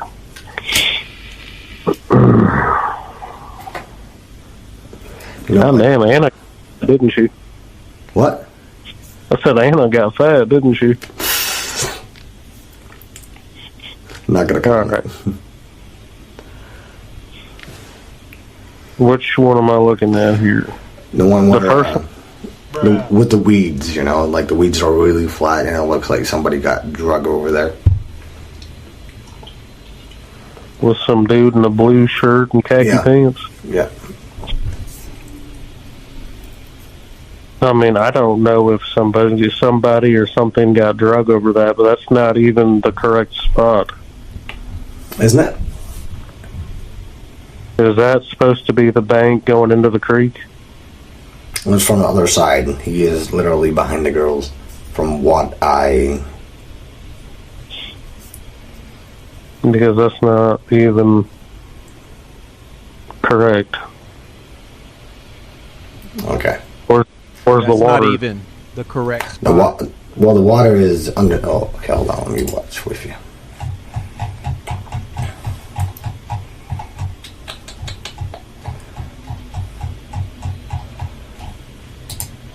Well, the water is underneath there. You know, like. That's what he's talking about. I talked to this photographer, Jake Alkiner. He was across from. He was like at the where the alleged down the hill happened, like at that side. So from the bridge side, that's where he was at. When you cross the bridge, you go down an embankment, kind of like a hill, to a driveway. To the left, the water does like a horseshoe, like the creek like goes around the bend and then comes directly back right next to.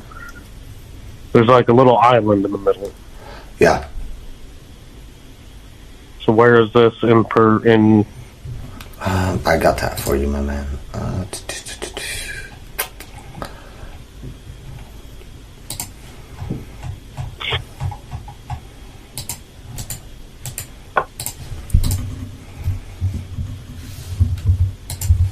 Okay, there you go.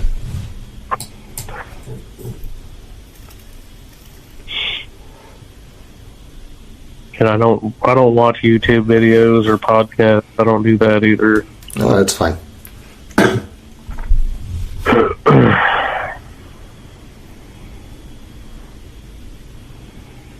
Like the second picture you sent me with two people in the water. I just sent you another one. Alright. That doesn't look... What is this picture? Where does this head?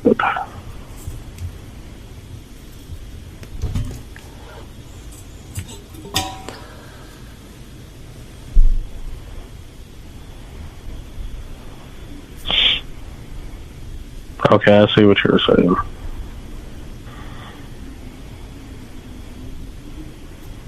And you're asking if this looks like something was drug up there?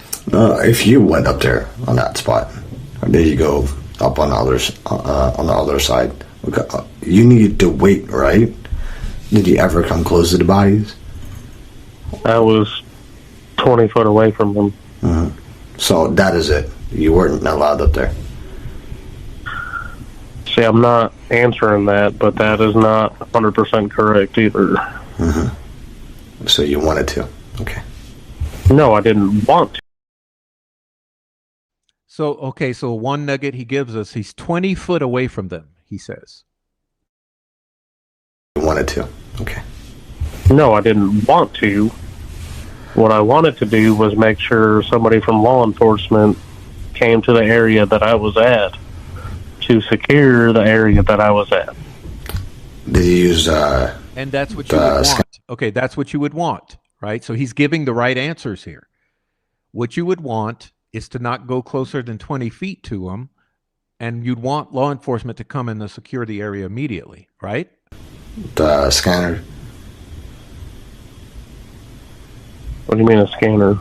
Did you have like a scanner on you that recorded that?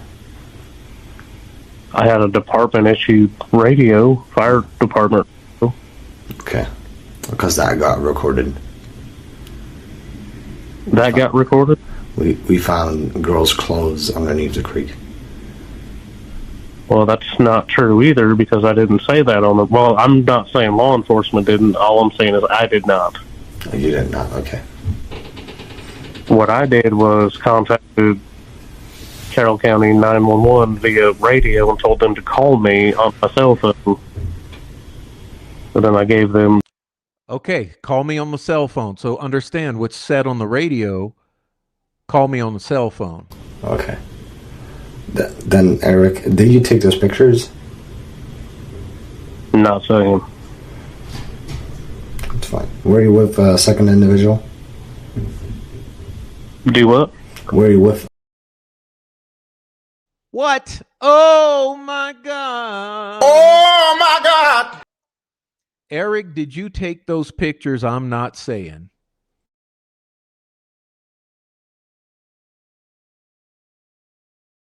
My location. Okay. Then, Eric, did you take those pictures? Not saying. It's fine. Were you with a second individual? Do what? Were you with another individual?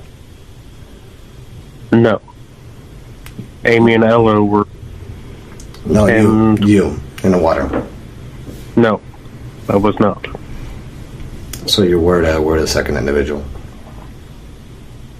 I'm sorry, what? So you were there with the second individual when you found those clothes? No, sir. Huh. Not until Drew Yoder. Okay, which verifies what we just read, that he's by himself on the private drive, right? He's notified, then he goes by himself across the high bridge over here to this area. Okay, because let's track where he's saying things that line up. So what he's saying is, when he comes to this area, he's by himself. Okay, now notice there's fallen trees all here in this bend and here. So he says when he comes down, he's by himself. He comes down, and supposedly, right, he's notified of these shoes and the shirt somewhere on one of these tree branches or fallen trees caught up. So I'll shut up and stop interjecting. Not until Drew Yoder and Spencer Kingery showed up. That is freaking odd. Drew Yoder and Spencer Kingery showed up. Drew Yoder, Spencer Kingery. So you were in the water, and you were wearing one of those wetsuits, right? No. That was after I had already left. When I got relieved by Drew Yoder and Spencer Kingery, I walked up the hill and left the scene immediately. So, goddamn it, David, that was way earlier. Okay, when I got relieved by Drew Yoder and Spencer Kingery, I left the scene immediately. So he's not shaky on that. Okay, when I left the scene, it was when Yoder and Spencer Kingery arrive. Okay? Way earlier. What was way earlier? Becky said to me that she got the phone call at 11:30. And they said to me, Ella McDonald took that image of the clothing at 1:13 or 11:13. That can't be possible. They said to me that Ella McDonald took the images of the clothing.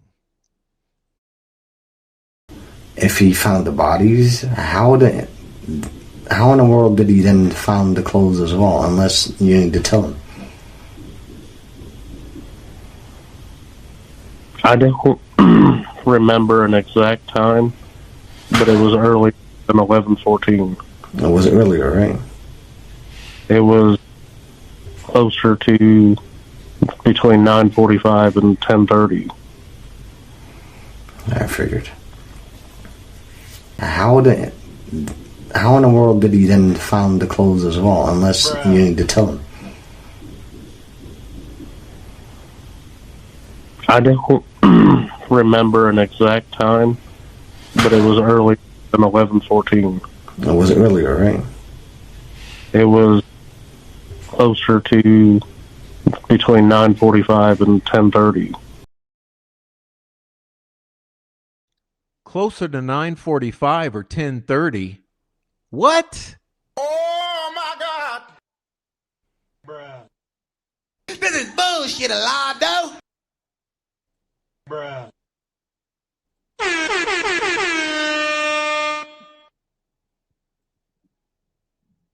Well, unless you need to tell him. I don't remember an exact time, but it was early than 11:14. It was earlier, right? It was closer to between 9:45 and 10:30. I figured.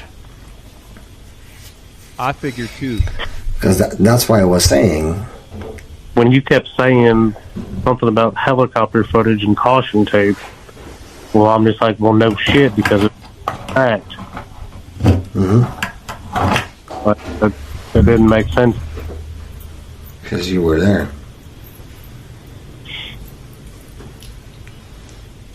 Okay.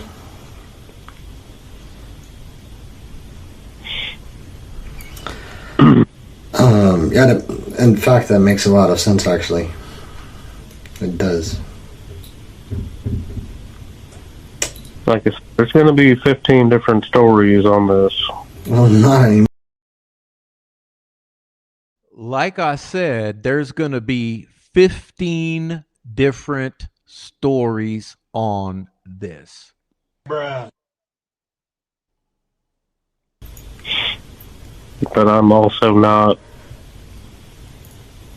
I don't feel like getting arrested over it for... What are you being arrested with? What? I don't feel like getting arrested over it.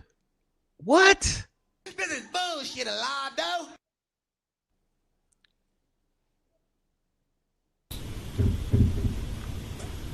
Like, there's going to be 15 different stories on this. Well, not anymore. Trust me. But I'm also not... I don't feel like getting arrested over it for... What are you being arrested with? Saying, like, they've already... Delphi police called me. I can fucking look it up right now. Fucking policeman. It was...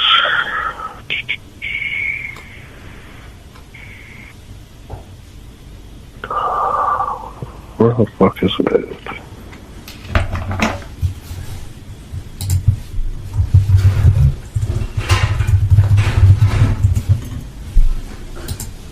I was working in Pennsylvania at the time, so it was early to mid-October. When I went through another, they wanted me to come in. I was like, well, I'm not fucking doing that because I live in Texas. So I had... Okay, this is when the shit first got leaked. Okay, when the shit hit the fan and it all got leaked, they call him, wanting him to come in. 10:16.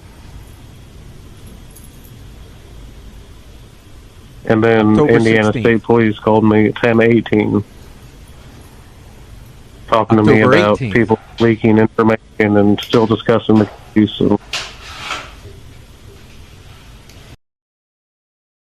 Wait. What did he just say? Talking about leaking information. Okay, the leaking part I get, right? The leaking part I get. But listen to this.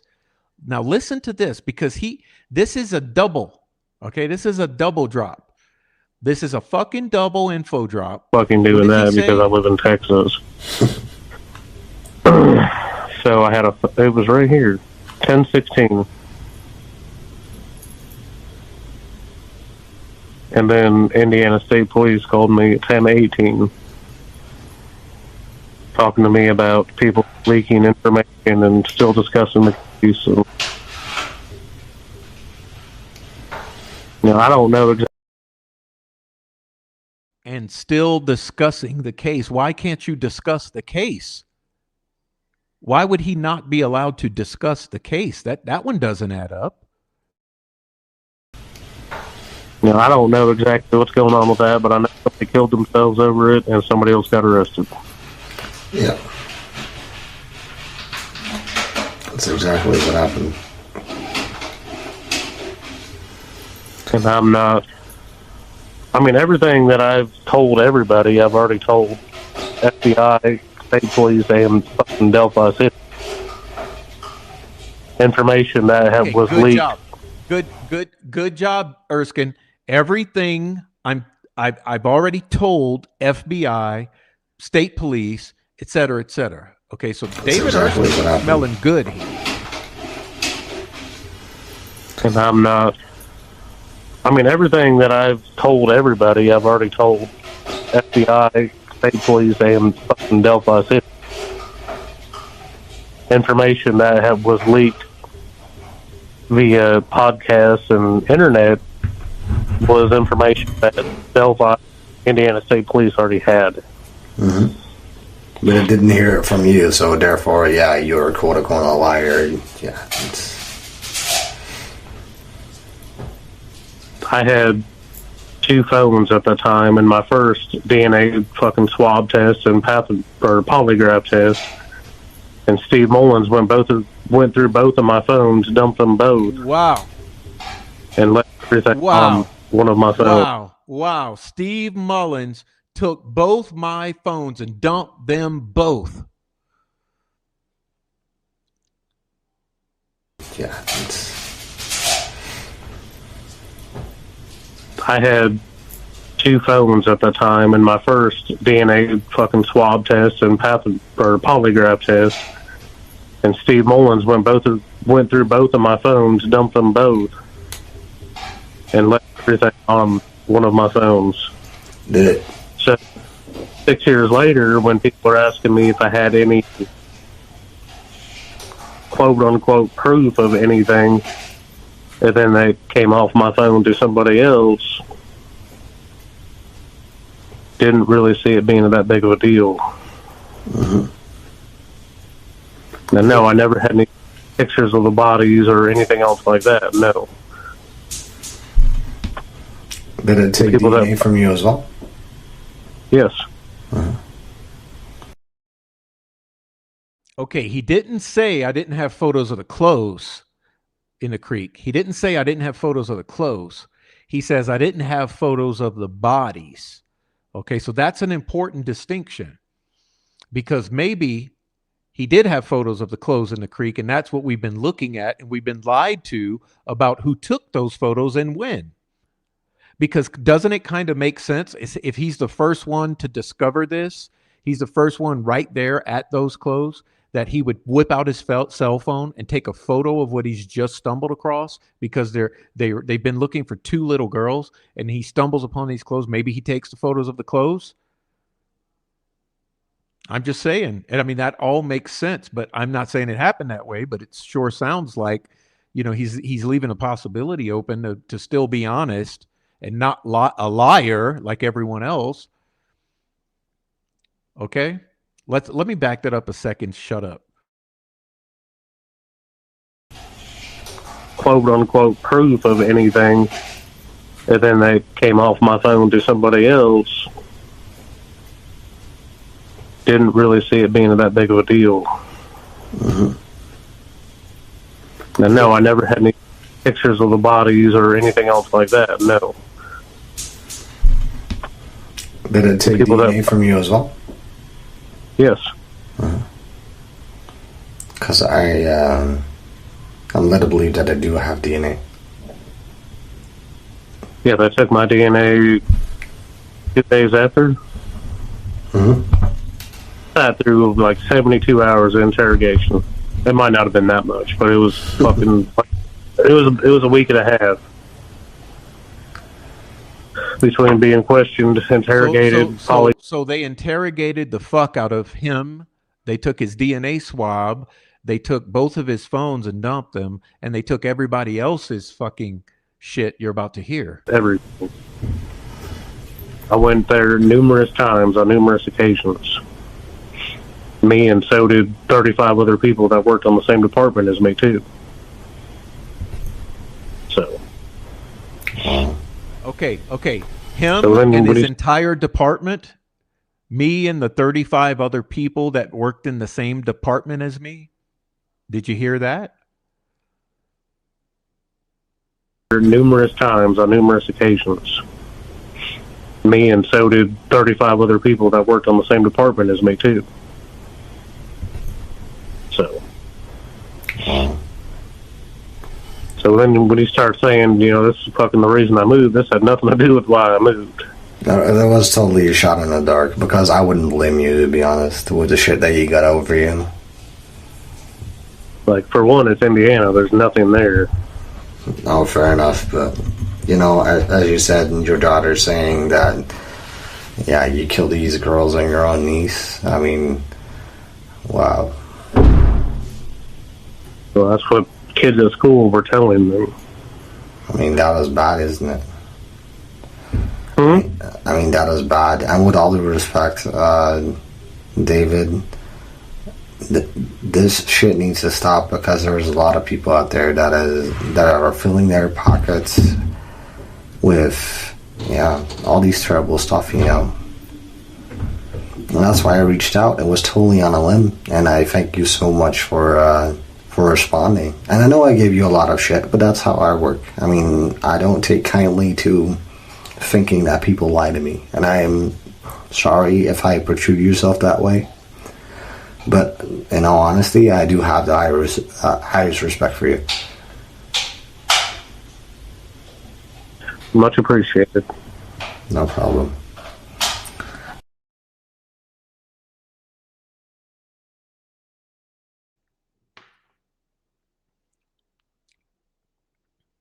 And that's enough of that. That's the excerpt that I chose. But yeah, that is Frank Wessling speaking with him.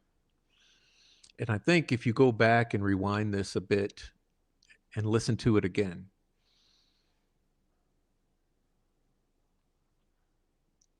you might gain something. But let's backtrack a bit.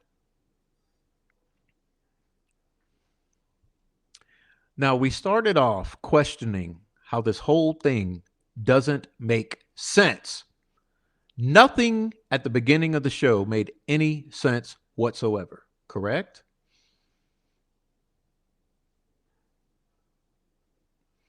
You go through this entire show, it ain't making sense. It ain't coming together. However, you listen to Frank's conversation with Erskine, suddenly things make a little more sense, don't they?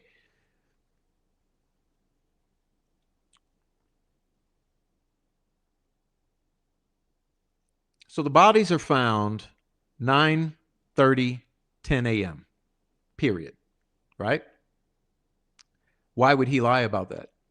When we know everyone else did, because nothing else makes sense if they were found at 12:15. Because if they're found at 12:15, they can't mobilize that search and dive team and all these other people and the 50 vehicles that were out there. Nothing makes sense for that kind of mobilization before those girls are found, and there's no time for them to be mobilized in that capacity in 45 minutes to be there for when that video is posted. So, rewind it. You push everything back to 9:30, 10 a.m. That gives several hours to mobilize that large contingent, to tape off the crime scene, to put the dive team in the water, maybe to move bodies. Sounds like he's been silenced, threatened, blackmailed. Sounds like he's illuminating some of this finding of the bodies for us, albeit in a redacted fashion, because clearly there are things he will not discuss.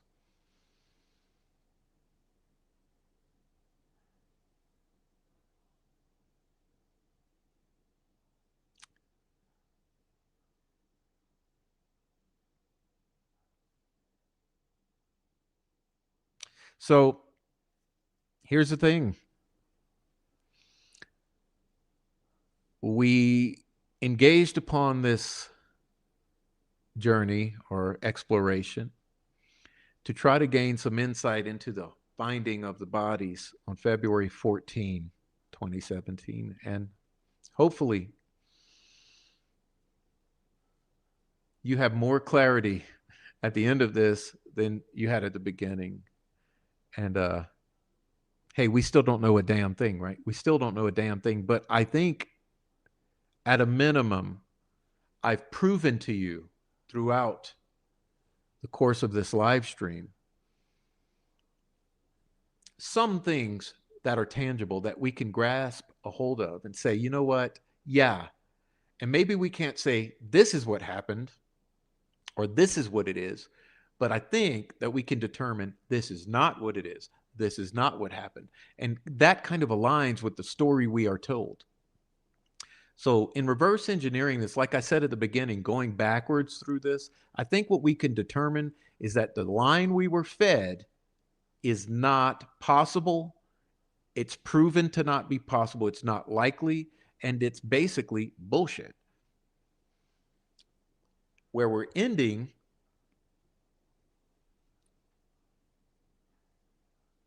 at the beginning is sort of a way to see how it's not possible.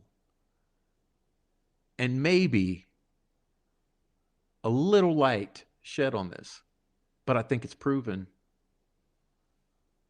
And I think it's clear he's been threatened with arrest. And like he said, for talking. Okay, it wasn't about leaking, because remember, the leaking part was only one half of his sentence. The other half was for talking.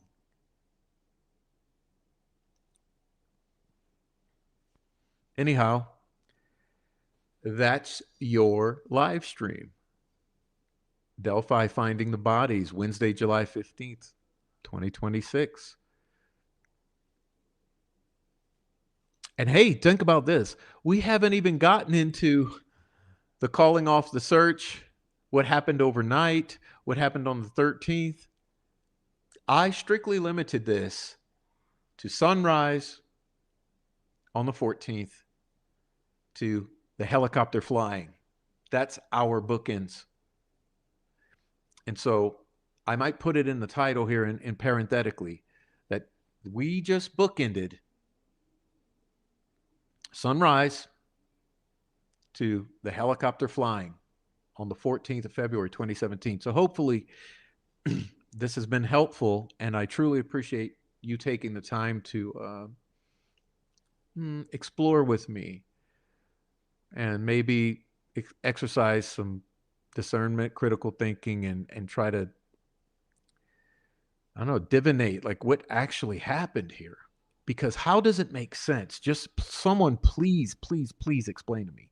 How does it make sense that you have the brutal murders of two little girls? They're found dead in the woods.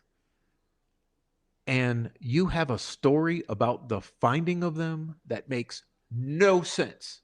0 sense. Absolutely improbable. It's always not made sense.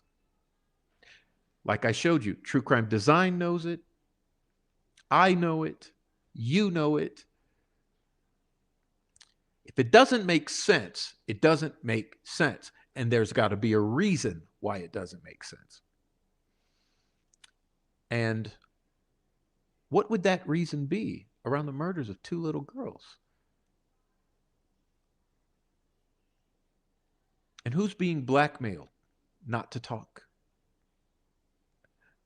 And how are all of these people coming together to give you this story that doesn't make sense? Oh, and they just all happen to be related. I guess I left that out. Anyhow, once again, you go check out this True Crime Design video here. Delphi Murders, Finding the Bodies and Controlling the Narrative. Go check out her channel. She is absolutely fucking amazing. She crushes it every time. My sister, True Crime Design. And hey, check out our other channels here. I think our mods may leave some links in the chat for you guys to go check out our friends. And listen, if you're new here, truly appreciate it. You're welcome. And we would love to hear from you. Please leave your comments. And also do me a favor with the YouTubes and hit the like and all that. And if you're on the replay, also leave me your comments. I love the comments coming in. I want to thank everyone for this material. Again, Little Frankie, Frank Wessling, who interviewed Mr. Erskine. Thank you very much, Frank, for interviewing him. Appreciate that. It's such an immense contribution to the community. True Crime Design for your entire body of work. We thank you for your immense contribution. Peggy O for putting together the map that we were using. Thank you so much, Peggy O. That's an immense Herculean effort that you've put together with the map, which again is this right here. You know, amazing job, Peggy O. Thank you so much to Oh Hey Christina for hipping me to this stuff right here. You know, truly a community effort. Okay. So Christina, Frank, True Crime Design, It's a New Day, Silence Woman. Thank you all so much for contributing to this. Yeah, appreciate seeing you here. Also, Trial Junkie. You guys also go check out Trial Junkie's channel. She's posting good stuff, okay? So, Trial Junkie, okay, and all the others I mentioned, please do go follow their channels, check out their content. Hey, we're brainstorming here. You know, this is essentially a brainstorming session, and it's a community of people who are not willing to accept shit that doesn't make sense. So we're brainstorming and we're sharing information with each other and our skills with each other so that we all are greater than the sum of our parts. And that's truly what we are and what we have here. So please check out our friends and hey, hug your kids, hug your wife. These are absolutely amazing times. This is an amazing community. And I think that this community will solve Delphi and pretty much damn near has solved Delphi. I think that it's incumbent upon the federal authorities and other attorneys who want to volunteer their service to help solve this crime. We're all going to get this crime solved. We know that the state has not done so. The state does not present a sensible narrative for this crime. They've arrested, railroaded, and sentenced a guy who doesn't make sense in this crime. Where are the other actors, guys? Where are the other actors? Even your prosecutor said at the beginning, at the outset of this attack on Richard Allen, he said, we have reason to believe there are other actors. We all know there's other actors. Who are the other actors? There's a reason they can't even tell the truth about the finding of the bodies. What is that reason? So God bless Libby and Abby, and God bless all of you. Please do your best to support my channel and our partner channels. I have Apophis, I left out. Also, I have Apophis and all my other partners here. Please support our channels and support me. Hit the like, look at my support pathways, and watch the content. I do it for all of you and for myself and for those victims. So God bless you all. We'll see you next time. It was a really long live, but hopefully a really good one. And I hope to see you very, very soon. Okay? So God bless. And I'm going to put some chat up on the way out since I wasn't able to focus on it during the show. But I hope you have a great night. And I love you. Good night. Thank you. Let's have a good time.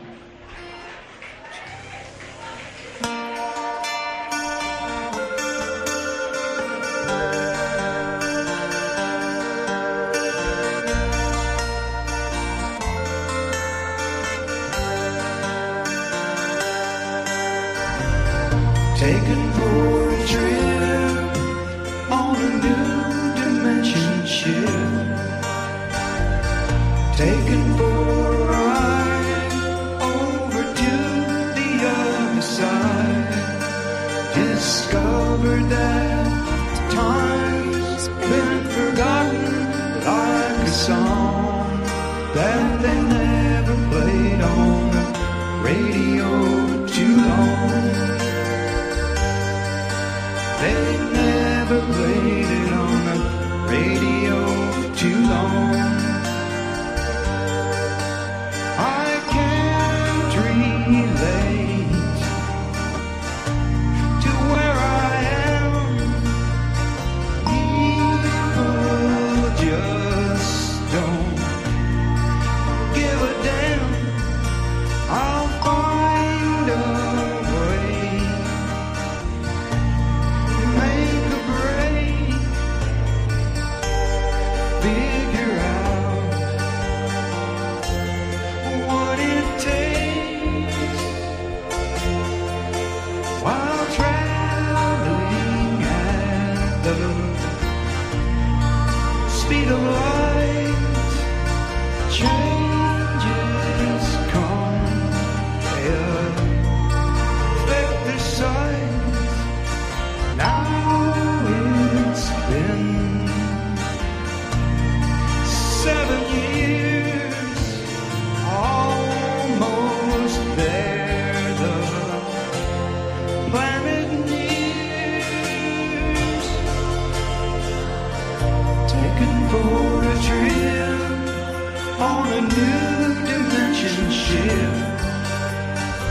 taken for a ride over to the other side. Discovered that time's been forgotten like a song that they never played on the radio too long. They never played it on the radio too long.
Taken for a trip on a new dimension ship. Taken for a ride over to the other side.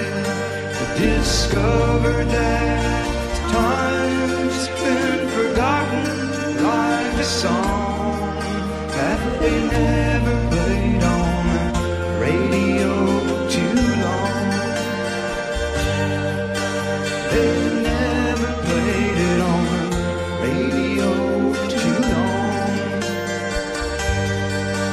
They never played it on the radio too long.